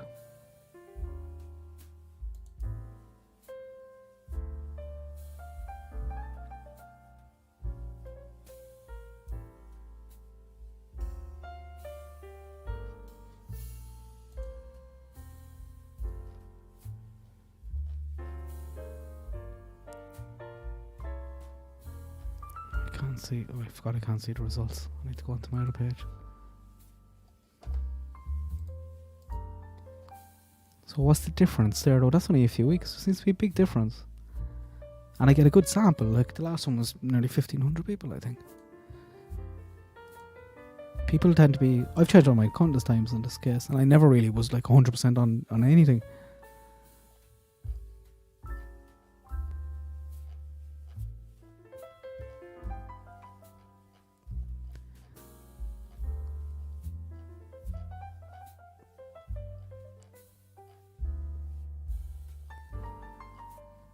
So it was...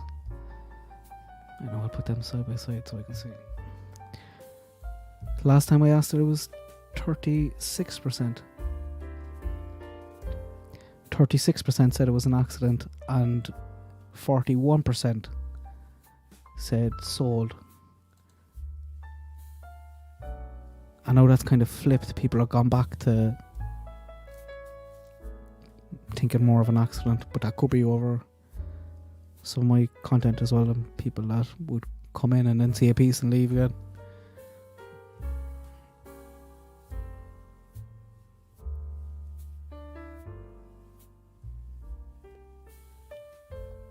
I'd love to know the people who think it's a cover up. How do you think? How do you get around the kind of obstacles there that are kind of in the way for that?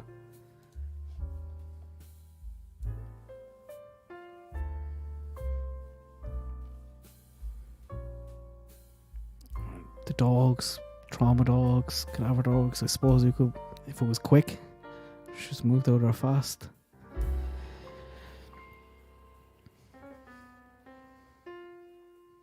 Where is she though? Like, let's comb through the place. I don't know, we're looking at the terrain there and it's a beast, but they put some effort into it. It's just the search.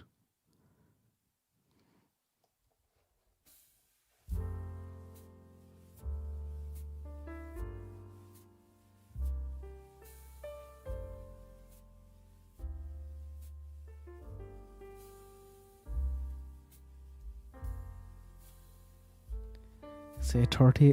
What's wrong with people were giving out to me today over my think because I don't pronounce my H. You should hear me on the podcast when I'm talking with Aaron. Is Aaron still here?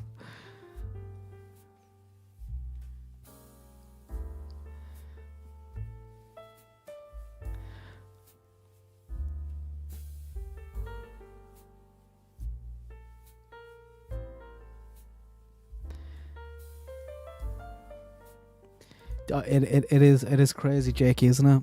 That was one of the ones when we did that the last time I looked at that now, it was on a live stream when we were looking at 3 other ones first, and I just wanted to see, because in the 3 other ones there was Camry Holland, her mother, and then two people who were innocent, and I'm back to Candace, and I wanted to see, do I feel different about the interview now? And I didn't. I kind of felt a bit worse about it. You're like, oh, it's a car crash, like, but she's zonked in it.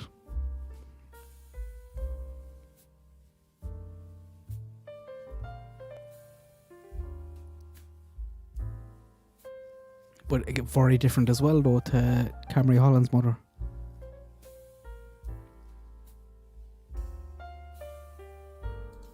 Find that one for you.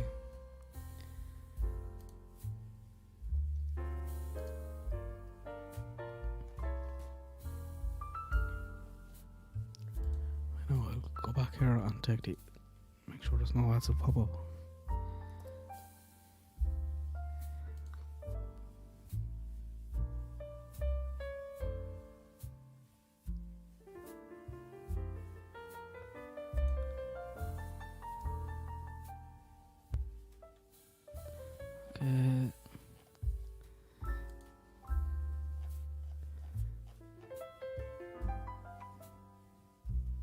Let's Google this one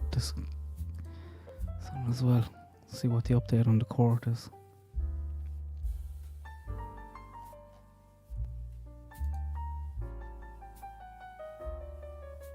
Oh, look at that nice frosty morning. What's that?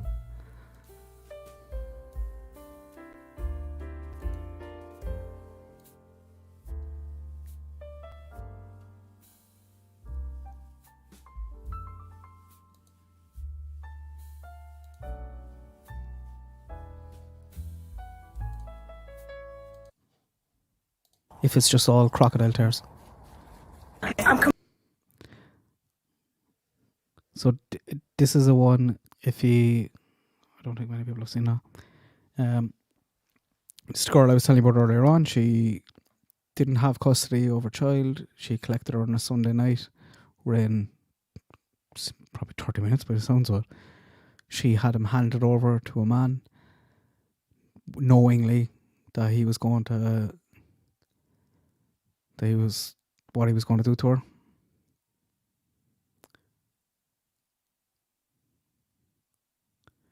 And she's charged as well. You can tell in the charges. So I think the conversation that was happening, she knew she was going to be essay. Like, she knew all the different ways she was going to be essayed before she was. It's horrible. The child was found dead in an old apartment of the guy that she sold him to. Or sold her to as a temporary transaction. And this is her going to a radio station 2 days after she was found, brutally, like, savagely murdered. And she's given some of her toys away. But like, look at her eyes, look at her hair. She's much more of a kind of crackhead to me than Candace. Candace seems to be on Xanax and loves her weed. Look through her Facebook, she was a big fan of weed.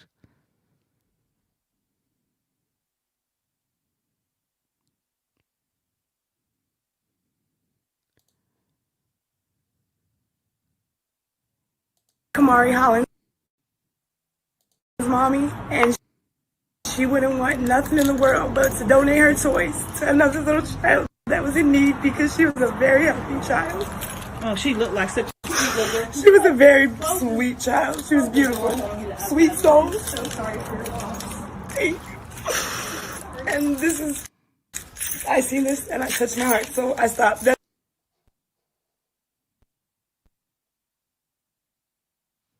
That's what she was, mommy. Let's help that, mommy. She's like that. Her eyes, her face, she starts smiling here at the end because she thinks the reporter's buying her. She's like that. She we were at the gas station one time and we seen a family out there and one of the little girls didn't have shoes on and she said, "Mommy, we can help them, mommy, because I have so many pairs of shoes at home, mommy. Let's give them my shoes, mommy." And of course we gave them her shoes because she's that caring. She had a heart. She had a spirit that she's been here before, and she was a blessing. She is a blessing. How are you coping? I'm coping. I'm making it. The media is making me look like I'm some evil person, but I'm not. I'm a mommy, and I did not have nothing to do with this. She was my life. I lived for her daily. She was my only girl. I had 3 boys and her. Oh, she your youngest? She was no, I have one more under her. I have my son under her.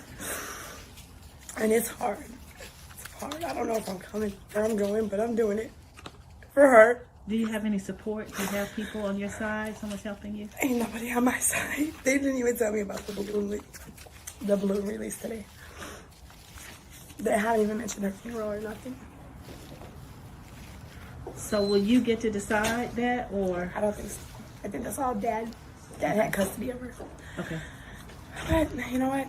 I have my peace with her, and she's here in my heart, and that's all that matters. Yes, you're absolutely right. I can't even fathom what you might be going through, but please know that our hearts and prayers are with you. And I know just at the station, we cover all kinds of news, but for whatever reason, just because of what happened, it has really hit hard for a lot of people. And that's all you see over social media is her face. She was so loved. She was so loved. Now she lived in Phoenix City. Yes, she lived with Dad in Phoenix City, and she was with me. That Sunday I picked her up, and he prayed on her. I can't really talk about it. There's a gag order, so. Okay, and we're not going to try to ask you to talk about that. Is her school doing anything? I'm not sure. She was in school for literally 3 weeks and then got kicked out because of coronavirus. Somebody tested positive in class. So we decided not to send her back. But she was so smart. She was just learning how to spell her name. She'd see a K somewhere. She'd be like, "Mom, that's Kamari." She was the best little girl ever. So I understand she wanted to. I read somewhere The princess. She wanted to be a princess. You can tell her nothing. All my makeup ruined, but she wanted to be a princess. She can have it. She can definitely be. What would you want viewers to know about your daughter? She was just the sweetest girl in the world. You couldn't. Oh God, you couldn't harm her. She was too sweet. You could not harm that little girl because she's so innocent, so smart. She was fantastic. She was perfect. Well, my heart aches for you. And please know our prayers are with you. I know Tony gave you her card. Yes. I've dropped off some presents and I still have some more. I will bring because that's what she would want. So that's definitely very what sweet she of would you. want. And is there anything that you want to say to our viewers about? Life's short. Definitely keep your loved ones close. You never know when it's going to be the end. And I'm innocent. I had nothing to do with my daughter's disappearance or murder. I would never. She was my life. Of course she was. She's your baby girl. Exactly.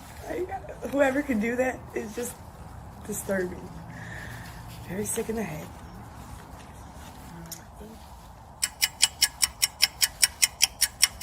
Yesterday afternoon at around 1 o'clock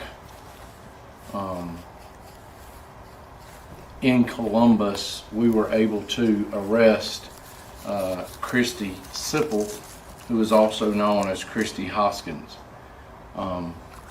She has been charged with murder during the course of kidnapping and human trafficking. She was sent to the court this morning at 9 o'clock. She saw Judge Gray. There's actually an update on it there as well, guys.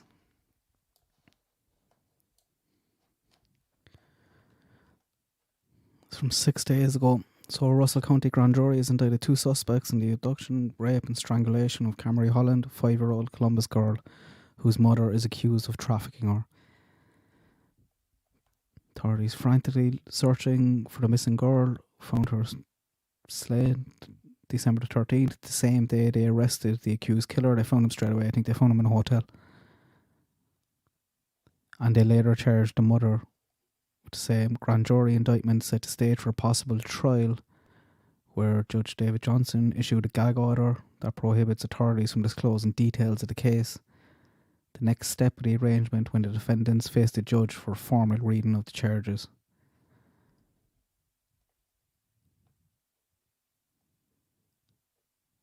So she is one addition. Both were indicted for conspiracy to commit sex trafficking. That count accuses Williams of agreeing to pay Sipple, quote, for the use of her daughter. If convicted, he will be convicted. He's getting the death penalty. They're gone for that. Sipple, 35, was also indicted on charges of sex trafficking with 3 counts of felony murder based on rape, sodomy, first-degree kidnapping. She'll get life in prison. I don't know, should she be getting a death penalty as well for that? My God, like. So the court filings included some new details on the case. They allege Sipple trafficked her daughter to Williams in exchange for a sum of US currency. He also abused the corpse, producing child. Oh my God. Oh. He recorded a video of himself saying, Jesus, like, what, I feel sick now.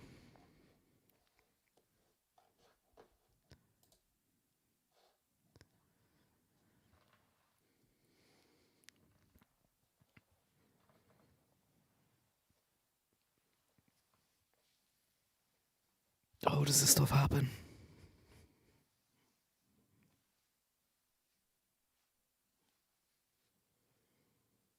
So he produced a video there after she...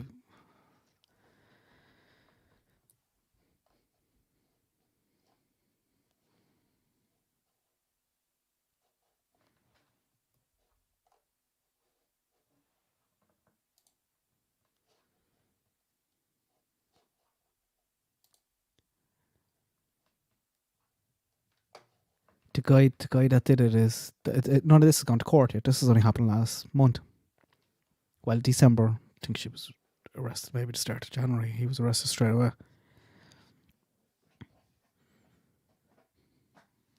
He'll get the death penalty for that. But then how long is he going to be on that road, you know?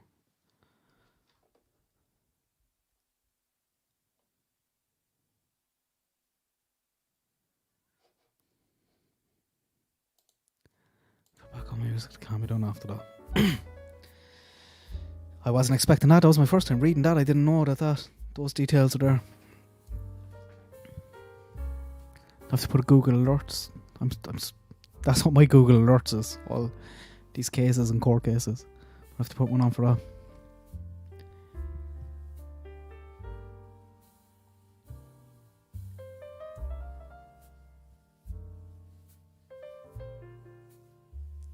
Like if I was to out of those two, accident or sold as permanent or temporary transaction, if I was to dive deep into one of them, if it was an accident, I suppose you want to start looking at the dogs again, the locations, have to talk about the polygraphs.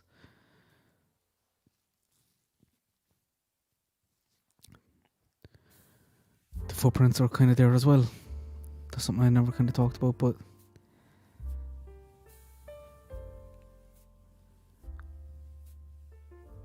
like I'm trying to think, how do you look into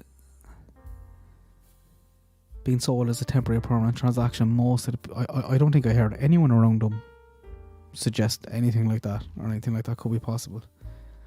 All I know is some of the stats I've seen from Tennessee don't look great. It does happen. But what I said, I kind of still think that I'm not sure they fit the profile. It's usually people desperate for money for crack. I don't think they were that desperate for money.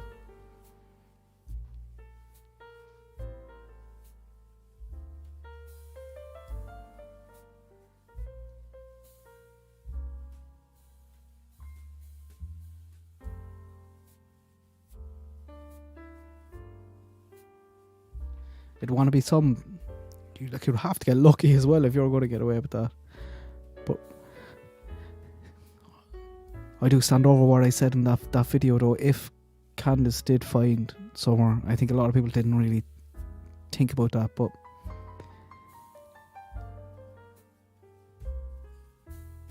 I can see why she would decide to cover her up, because if CPS are coming and they're already kind of looking, she's definitely going to lose all the boys. They're gone. Don, if he doesn't kill her, she's definitely going to hurt her. She's gone over her house as well. Grandis has gone over the house. Probably homeless, close to homeless. She loses everything. But if she decides to try and cover her up, then there's a chance. I know she lost the boys anyway, but at the time there was a chance she could keep all of them.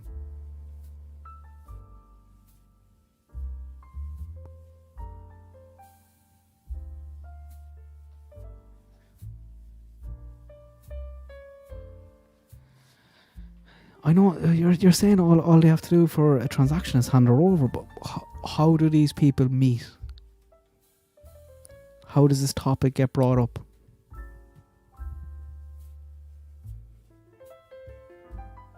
If you're talking about hand it over for like SA or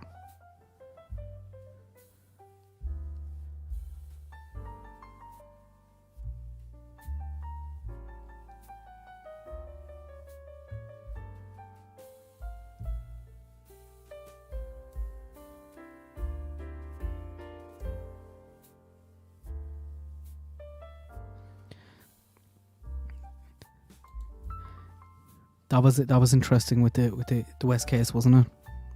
Because everyone was very frustrated with the police. But we knew early on because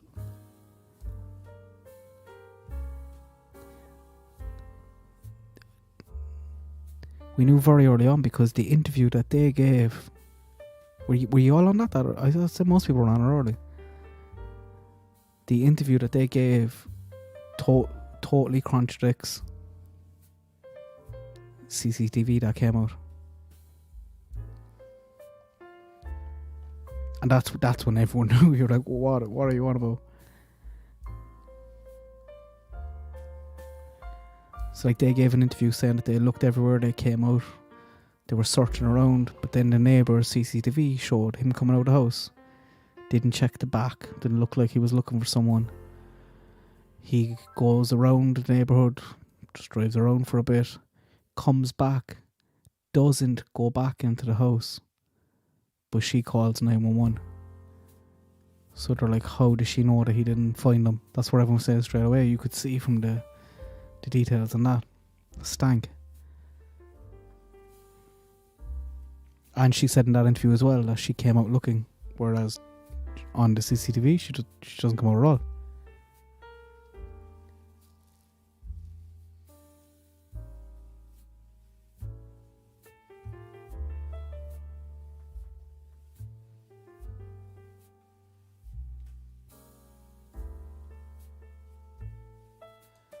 I don't know about that girl, like, or I wonder, like, I don't know, is that just, if they're going to talk about it, they might as well talk about it. Like with Kirsty Sippel there was text messages as far as I know. I know people are on about the barrel and she's jumping in front of dancing in front of the for sale sign, but like, if you're gone that far, do you really need to be subtle about it?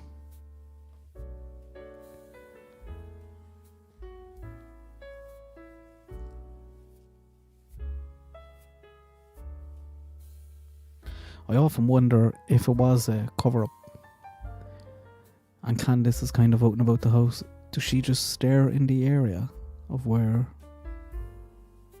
the direction of where someone would be, like?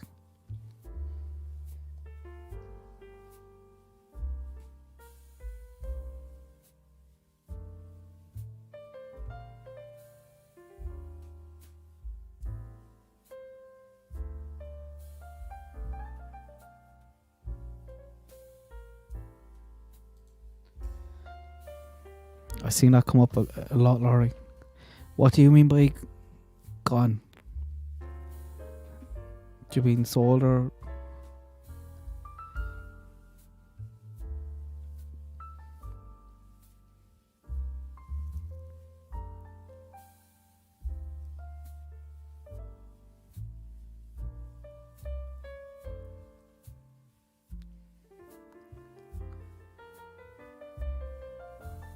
I'm sure that's all we can do, Sarah.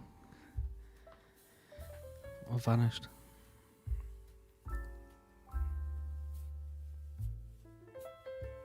I want to get some stats from the trafficking stuff to show you. I guess that's during the week, because that is it's shocking. It's shocking how it goes on. I'd still love to know how these people meet, how they have their conversations. I don't think it's like a dark web. I don't think they're tech savvy enough to get onto the dark web. Like, where do these people go to socialise? They're not hanging around bars.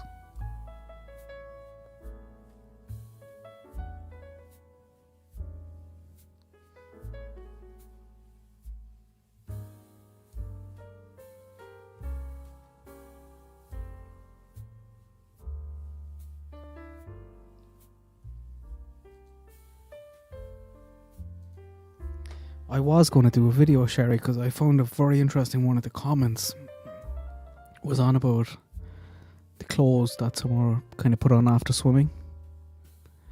And it was kind of her new uniform. And to me, if I hear a uniform, like, I'm thinking over here in Ireland, the way we all have our uniforms in primary school and secondary school, it's a big deal, like your first time putting on your uniform. And someone was saying there's no way a mother would let a wet, kind of dirty child put on the uniform before the first day. But then someone else was commenting saying it's not the kind of uniform you're thinking of, it's just kind of very informal colours, really.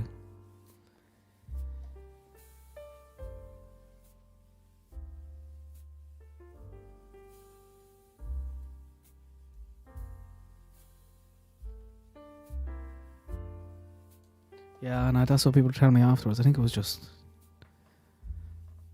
recommended, like, colours or pants or shirt or something, is that?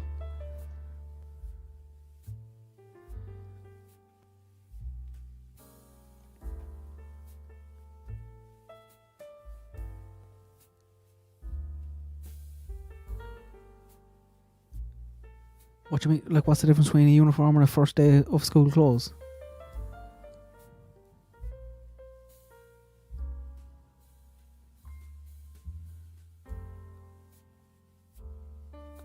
Thanks, Laurie.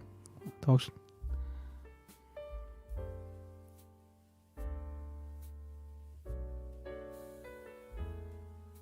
Okay, okay.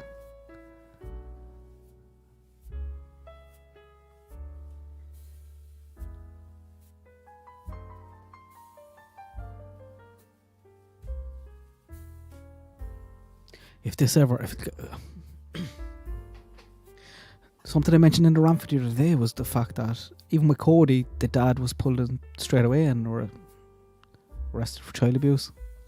We've never seen any of that here, like. Are they holding back? Are they waiting? If we do ever see anything, I guarantee you that arrest document will be crazy the amount of details and information that they have.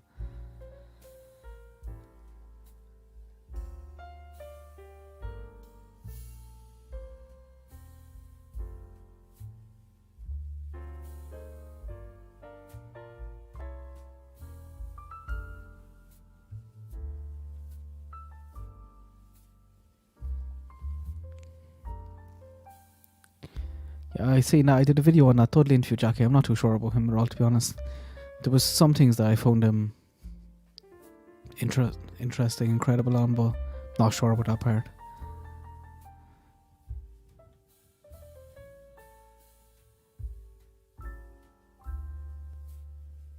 I was more one part of it that I was, because I talked about did Candice come home and the first thing she did when she came home was have a joint, have a spliff, because she was out all day and wanted to relax or do the thing that she does to relax, or according to her Facebook it looked like she was doing a lot of it at the time.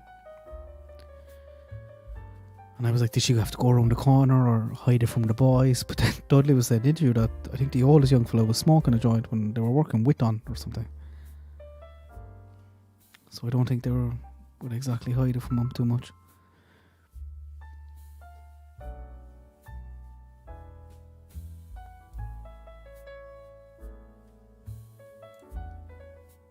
Do you know the name of that, DK? I've been putting her off for weeks, diving into this stuff. I need to just do it.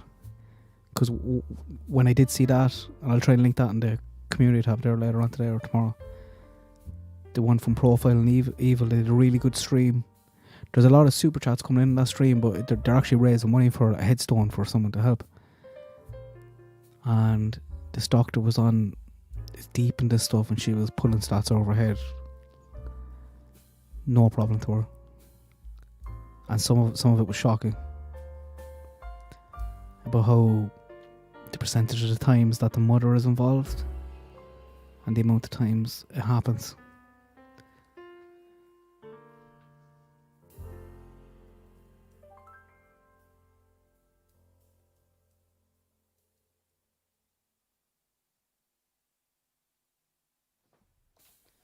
What do you mean by that, Laurie?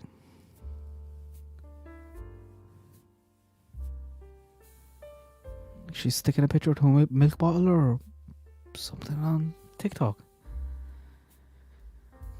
I'm no joke, I'm actually still exhausted from the other day, from those two live streams when I was trying to sleep.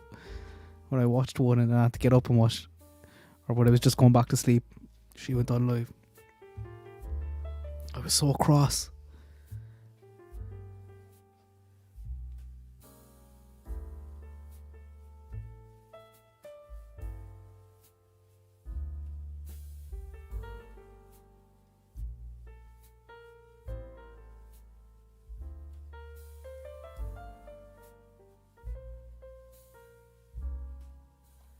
Yeah, so I think that'll be my next one. But I don't... What I was saying in that video, I'm like, where do we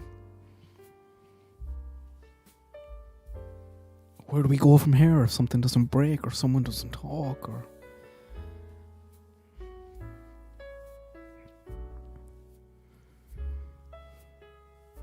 It'll probably be when Don comes close to coming out, I would imagine. I'd be showing him the pictures of Candice and Benny, the videos. If I was the LE inside there or prison guard, I'd be like, here, Don, look at this. Have a look at your missus. Look what she's up to.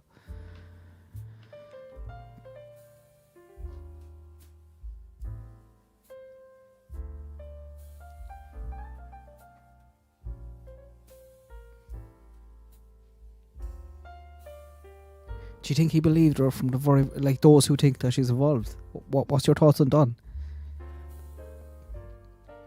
Do you think he knows? Do you think he doesn't know? And if he doesn't know, do you think he always believed Candace?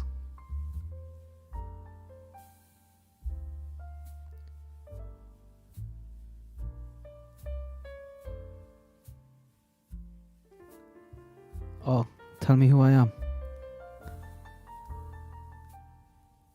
I'm going to check that out tonight, DK.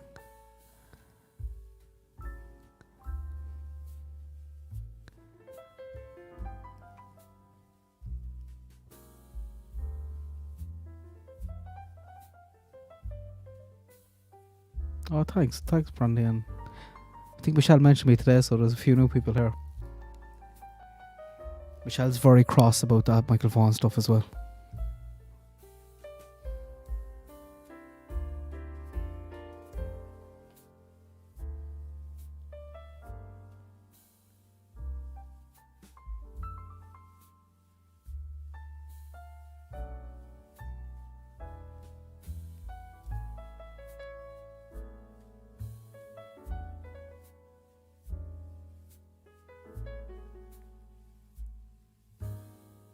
I'm just not sure that Don.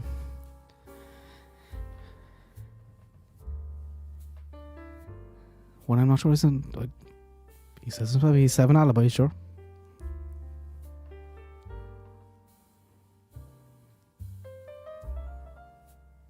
But surely he would have doubts. The fact that he never doubted.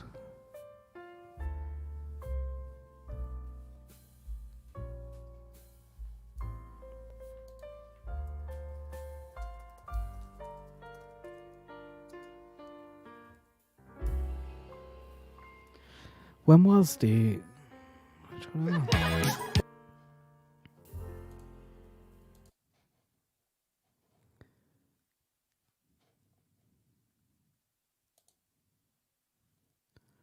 Was it 29th?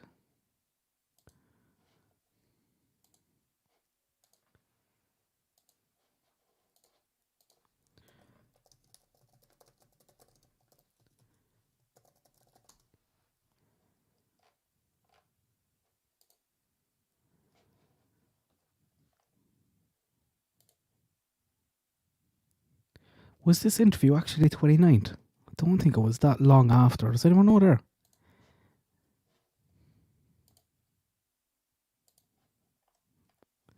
That's 2 weeks, so that'd be after the polygraph and everything. I don't think it was that long, was it?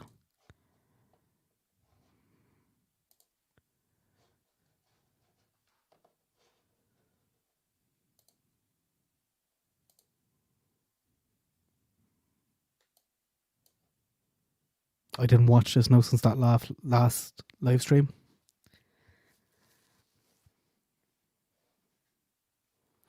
But even in that, I was saying it's interesting here the cuts. Like I'm wondering, is that cut for a reason? Have the LE that part? Because we just kind of snap in and out, and you can tell by the cameraman as well. You kind of know what he's thinking. Sometimes Don is talking and he's focusing on Candace. Is it 10 days? This was uploaded on 29th, so that's giving it like 14.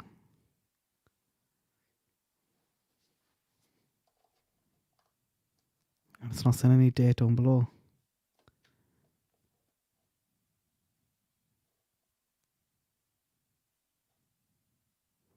God, look at this.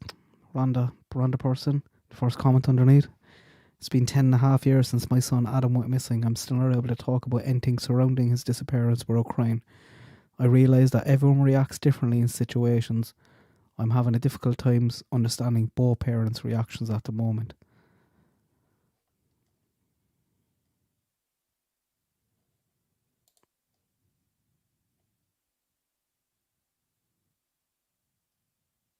Someone else listing out all the past tense.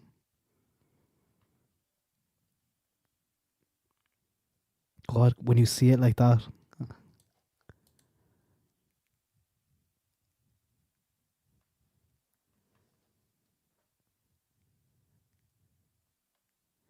I know it was the first time, but I'm just wondering the date, Mary. Like, the date on this is 14 days afterwards.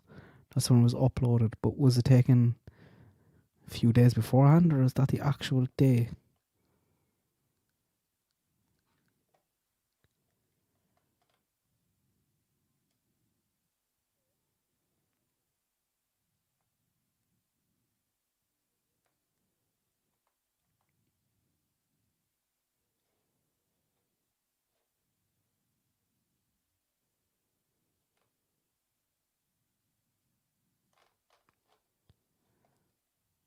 A lot. I know she didn't walk away from this property by herself or off this yard by her swing. I feel in my heart that somebody has came up here and took her, has lured her away from here. Me and my mother and her were planning. Like, even, all them clips. Has lured her away from here. Jump. Me and my mother and her were planting flowers. And we went in after we got done washing our hands, and she got a piece of candy from Grandma. It was scripted very fast, wasn't it? I'm just kind of stuck to the details. So many times we've seen that as well with the Wests. Them just throwing all these details to make it seem more believable. And she definitely didn't wash her hands. I'm telling you that, no. There's no way. And she wanted to go back over and see her brothers. And I said, okay. And I walked her all the way over to the porch. And I watched her walk into the kitchen where the boys were watching. Do you know what I don't like either? Even if this is all true, if you told the boys to look after her and then you're out saying it in every interview since, even up to recently, like, when you're shifting the blame onto the kids. Like, they're going to see that when they're older. Like, if that did happen, I wouldn't say that. You wouldn't say that. You'd be like, no, I'm not going to throw the kids under the bus like that. Watching TV. And I told the boys, I said, watch Summer. I'll be back. I just think that's horrible. If that's what happened, yeah, maybe tell the LE or tell someone off the record, but don't be blasting her out there. If I believe that happened and you're one of the boys, you grow up and be like, shit, it's my fault. I was told to watch her and I didn't. And within 2 minutes I came back. And I asked the boys where their sister was, and they said, she went downstairs, Mom, to play with her toys in the playroom. I said, okay. And I yelled downstairs for her a couple times, and I didn't get no answer, which was unusual because usually she always answers me. And so I went down there to check, and she was nowhere in sight. She was just gone. I don't go on walks around here. Why didn't she go outside and check? It's the timing of the just gone as well, isn't it? That's what I was talking about the video. I wonder, was she already outside? Did she already check outside and then is back in looking in the basement? Here or runs because I'm scared. Or did she find her when she went outside and it was an accident, so we're going to pull back to the basement? Scared of the bears and snakes and even the coyotes that are around here. Well, whoever has my dog. Cut again. This happens constantly throughout. I won't stop it there no anymore when it does that, but just constantly clipped. Daughter, I pray and hope that they have not harmed her and they bring her back to us safe and sound.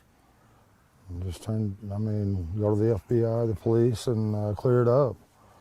I mean, I don't know, it seems kind of elusive. It's really strange that I've never seen this truck, and I've never heard of it until just I'm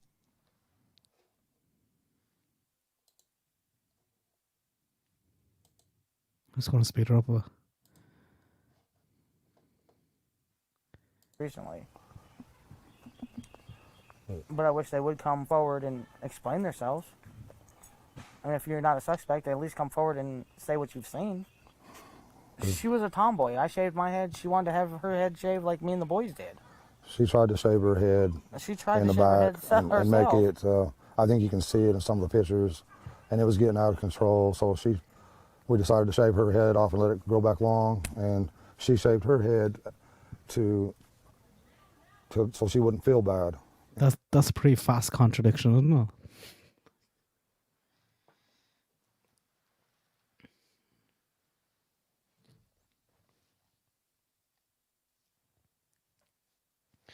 I don't know. Can I watch this again?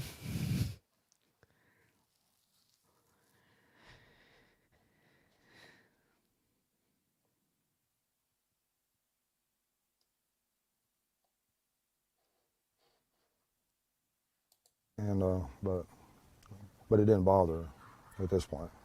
Well, I knew right away that she was abducted. You know, I knew that right away, and that's what I told them from the beginning. But they have to go through their, you know, after. I know this is one of the early interviews, but every time you come back to it, it just gets, to me anyway, it feels just a little bit worse.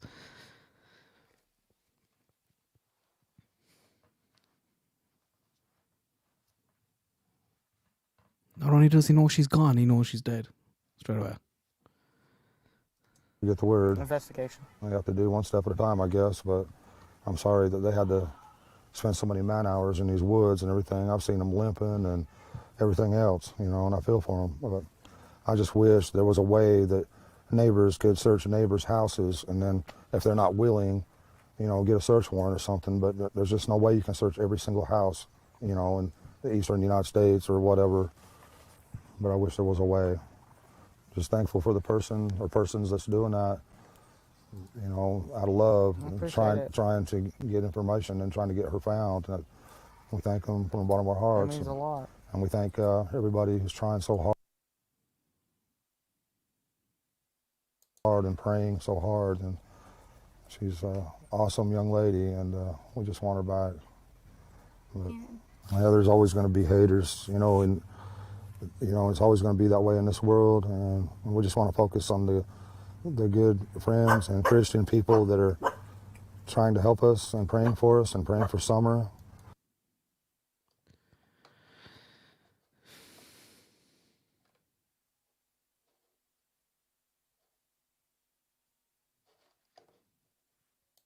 And we thank them from the bottom of our hearts, and that's the kind of people we try to relate with and socialize with. So we don't know anything about, you know, no red truck, or we hardly know many of our neighbors. I mean, because we just try to be around good people. I mean, and we do have good people in this area. We found out since this has all happened. We got some real good neighbors and good folks everywhere. But the most important thing is to bring Summer home safe. I'm sorry that you feel this way about us, but we love our children with everything we have. We've never went without, thanks to Summer's daddy and my husband. He's always provided for us and has worked as much as he could and can, and still is. And I'm sorry that you guys feel that way, but that's my baby, and nobody would ever treat her like that as long as I was around, ever. She loves to dance. She'd always want me. She says, "Daddy, hold my hand so I can twirl," and she would just like to twirl and twirl and twirl until my arm got tired, you know. But and you know, I put out there that one of Summer's favorite songs was Godzilla, and they say, you know, and they're jumping all over me about past tense was, you know. Well, I'm sorry about that. It's just... She also liked the song by New Breed. It was called House, My House. She sung that a lot of times when I played it on the TV. She loved to dance. She liked to think of herself. This was one of the first things I seen on the case. I think this was that probably just got a lot of people in first day or just shocked. But like, it's just a combination of everything. Obviously highly medicated. Lack of tears, lack of emotion, past tense. It's the extent of the past tense. It's not just a slip. As a princess, and you know, and all that, like all young girls do. You know. She loved Frozen. She loved to be that Elsa, and I think she really loved to be in church because she felt a lot of love there. And I think you can't explain what that love is, but you feel it and you know it, you know, when you're young. And she felt that there, and she loved everybody in that church. Or she loves everybody in that church. I should rephrase that because they'll tear that apart as past tense, and I apologize again for that. I hope she gets to come home, and I hope she gets to be with her church family again. Her best friend in that church was Robin. She loved her to death. She looked up to women that were... She come to that church, she went looking for Robin. That was her favorite person. Any woman that was professional, that was pretty, yeah, beautiful. She looked up to those kind of women. She, they were the word I'm looking for. I can't think of it, but she looked up to them. She'd give them a run for their money every day. Candace took that as a dig there, like. She looked up to them. She'd give them a run for their money every day. She'd give them a run for their money. And there was times, we'd be, that our boys like, don't do this, don't do that. Next thing you know, a stick would come up and just whop them. But Summer, don't do that. Summer was the boss of the family. Yeah, she typical girl. When they get out of line, she put them in line. What about the neighbours' properties there, Granny? But I couldn't. I don't know. But I wonder what the story is for a missing kid, like. Because I hear her say a few times, but I don't know any of the. No one has ever mentioned the name or location of what type of neighbours would refuse that. If I'm in the property and I'm like, no, you can't search my property, but surely DLE and TBI can still fly drones over. Like, do they have to knock on a door before they fly a drone over a house? I know in Monkey's case, they were flying over one farm and the farmer shot the drone down. He thought it was kids messing. So I don't think they went in his door and knocked before they flew the drone over or anything. Do her best.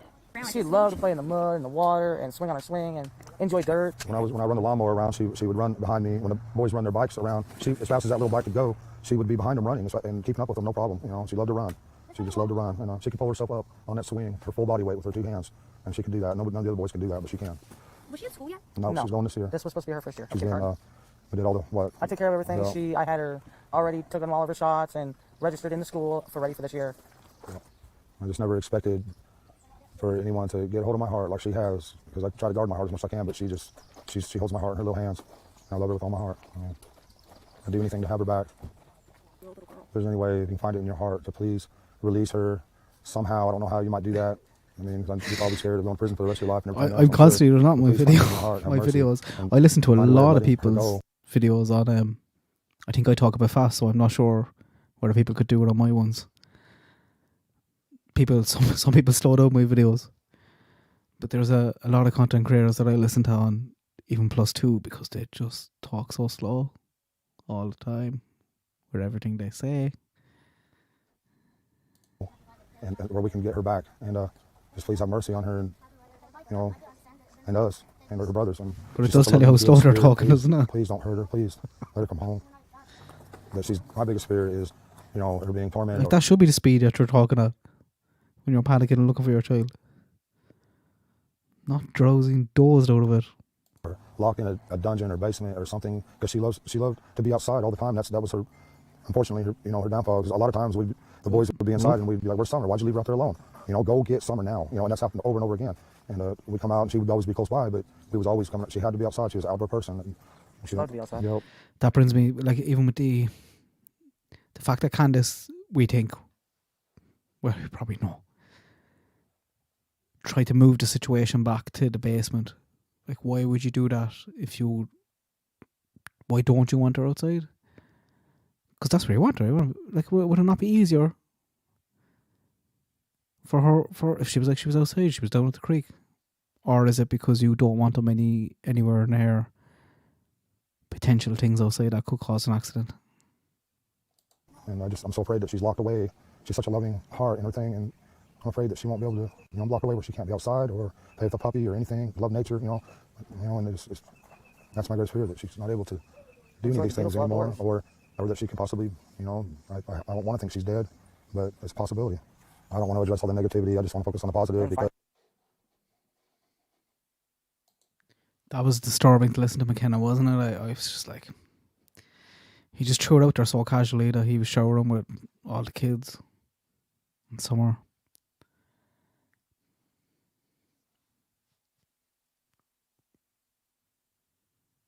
And then mentions in the same thing that Candace doesn't shower her all.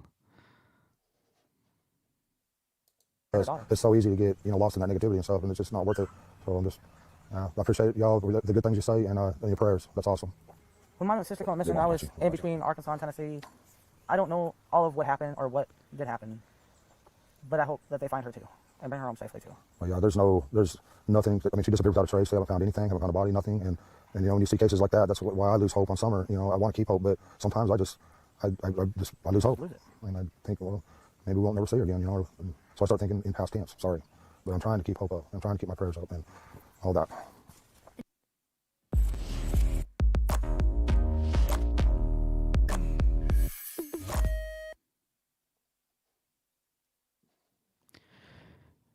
Amy, I'd love a timeline between 3 and 6. But I think even the TBI have come out and said they can't establish a timeline themselves. I know a lot of people go into the whole day and up to this shop, that shop, Hunter said this, she said that. I don't know does any of that matter because I think she got home okay. And we know what time she got home at because of that Snapchat video and the location of where it was.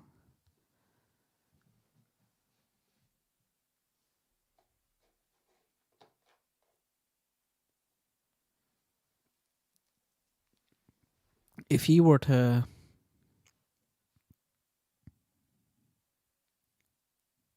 say for the next video, would you rather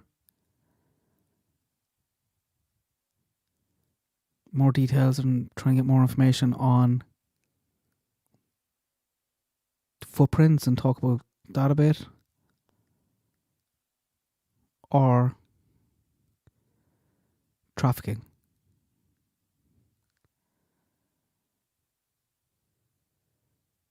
I think some of the stats there might surprise you as well.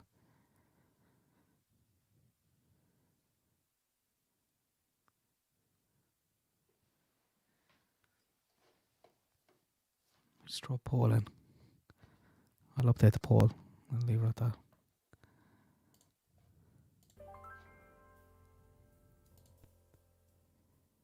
Guys, please, if you're interested in the summer case, make sure you come on tomorrow night for Michael if you don't know anything about that case. Just want to go in and put one more poll in here. I was considering straightening my teeth with my local dentist. I get so much dentist ads on YouTube. I know what they're trying to tell me. It's very rude.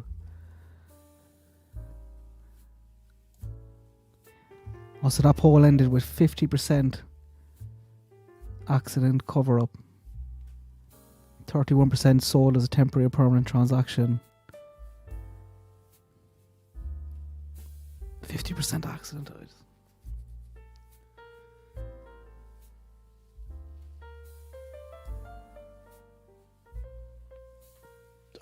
How do you think, what's the most you can drive in a car? 30 minutes? 30 minutes back? What's going to be the first place that comes into Candace's head? Why haven't the TBI found anything? I think they'd know the fuel as well. I mentioned that in the video. I think it'd be easy enough.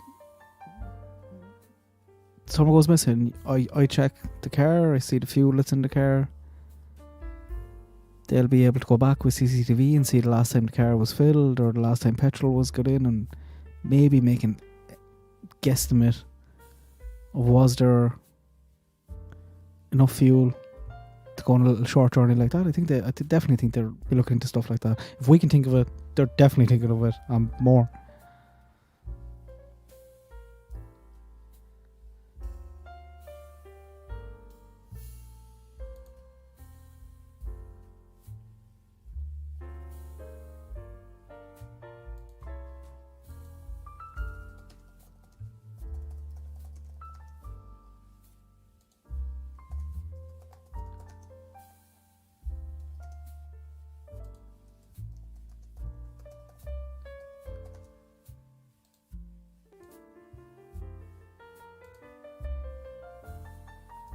I popped in a new poll there just to gauge people's interest.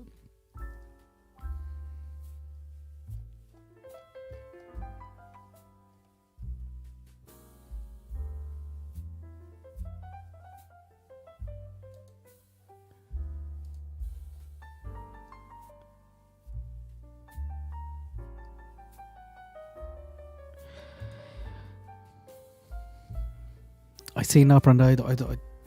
I think, was it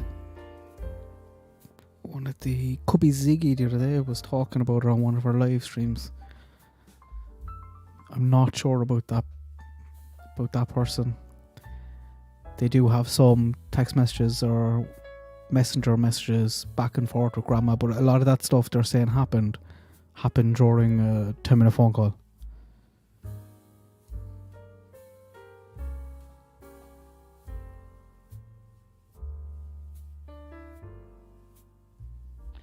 That's a different one. That's Crime Stories Obsessed.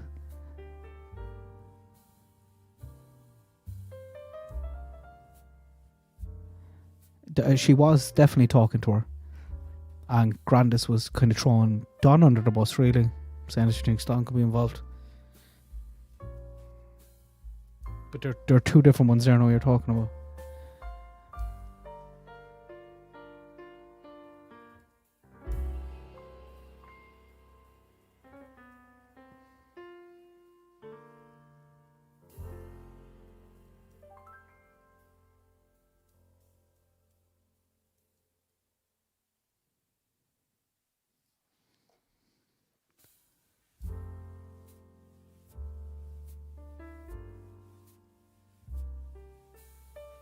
Oh, thanks, Ashley.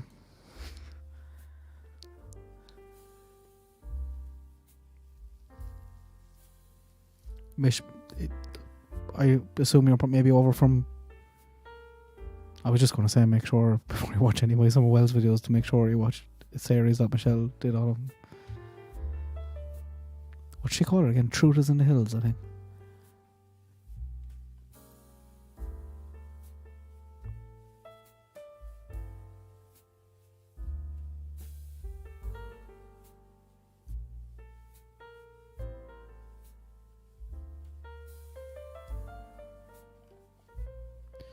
How's that, Paul? Lads, yes, too tight. I don't have to do both. 45 and 55.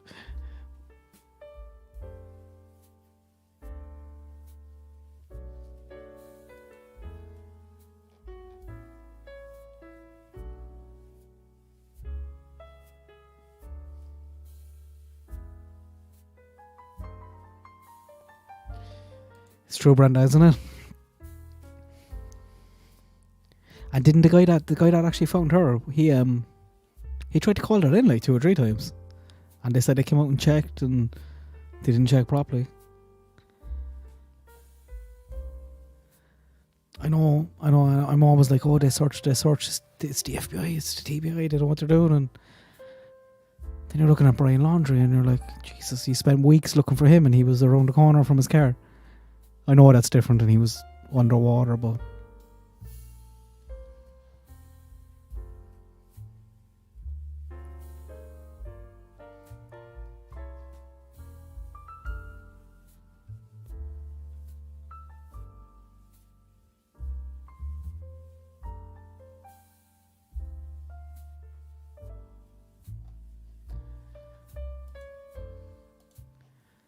No, that's getting tighter again. 45 and 54. I'm going to have to just do both of them.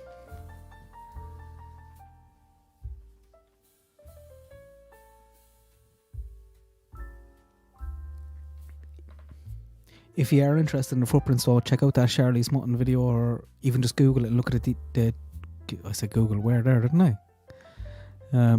Google it and have a look at the details, because they thought they found her prints, but they weren't her at all. And when they found them, then they went mad up searching this area, moved all the search up.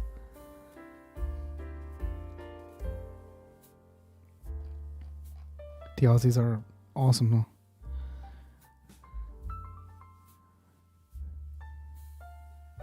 Same with even the Australians that follow true crime. They're all well tuned in. It's in the DNA. It's in the sherry.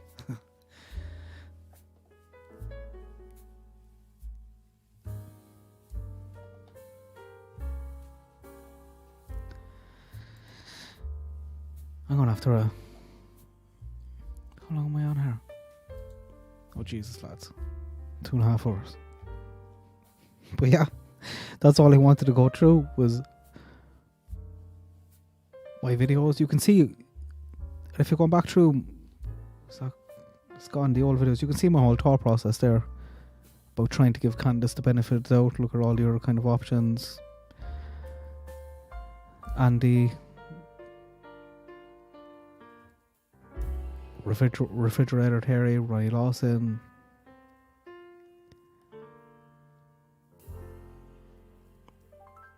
but I am having difficulty now thinking that Candice doesn't have direct knowledge of what happened, rather than leaving out a few details here and there and feeling guilty. It is just crazy behaviour, like. And not just one. I know you can make an excuse, but it's not just one, it's just so many, so much.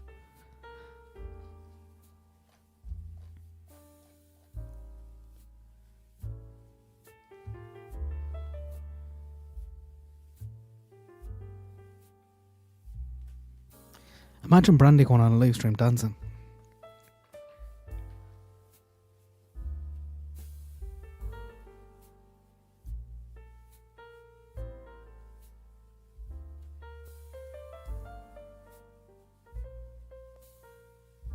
And the biggest thing of all, like, when you,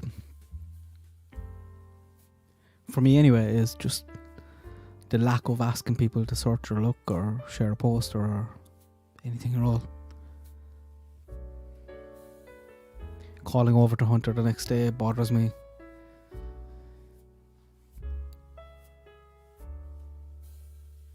You wouldn't stop searching. You wouldn't. Brandy said she was outside for months.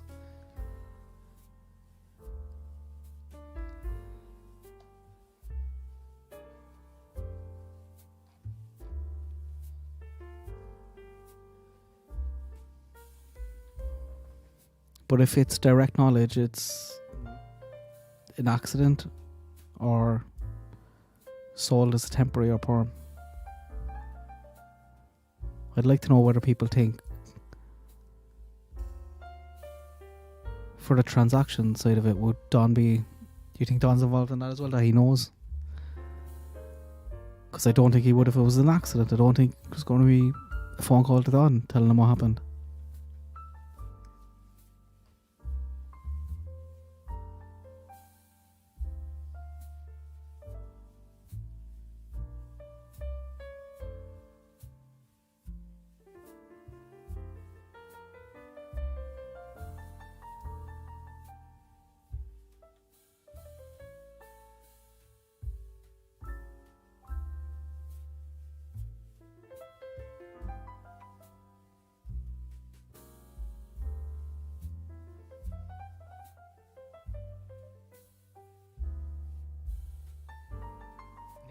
I should mic up.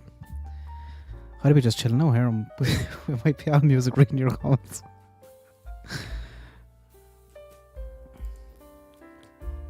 Right, I'm going to have one last look at the poll and then I have to go because it's too... yeah, okay, yeah. It's getting shorter and shorter. It's going to be 50-50 there by the time I land.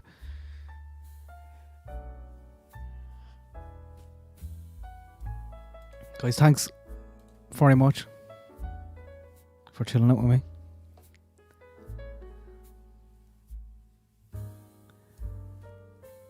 And please check out Michael Vaughan's videos if you don't know the case. Share his poster.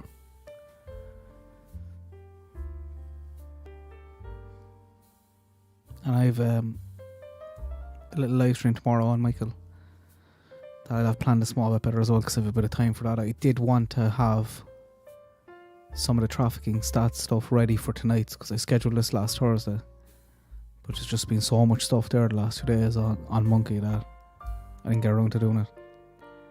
I didn't want to cancel.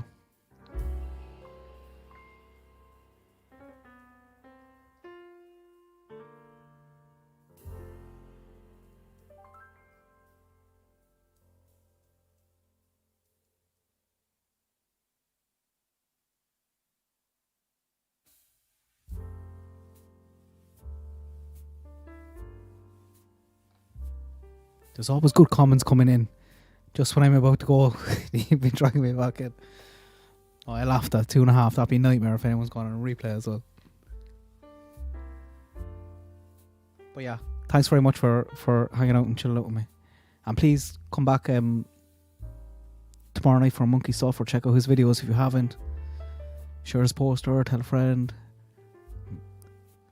Because we know what happened in that case, and there's a chance we can find him.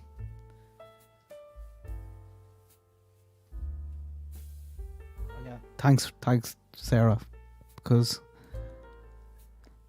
I've been blocking a lot of people the last few days since some of that monkey stuff, and some nasty comments to people in the chat as well, and I've no time for that. I see some people there, don't block anyone, leave all comments on, and it's just carnage, absolute carnage in the chats. And then I see other ones who have really, really good kind of communities and people in their live chats who are hilarious. Just good support, and that's where I've great chats. Like just some of the, was it the Monkey Map time when I did? I actually went back afterwards and actually read through some of the chat because I was so focused on the map at the time that I wasn't reading it, but they're a great old bunch. Right, I'm going to Bugs. Thanks very much for hanging out with me, guys, and I'll talk to you tomorrow. Good luck, God bless. Have a good one.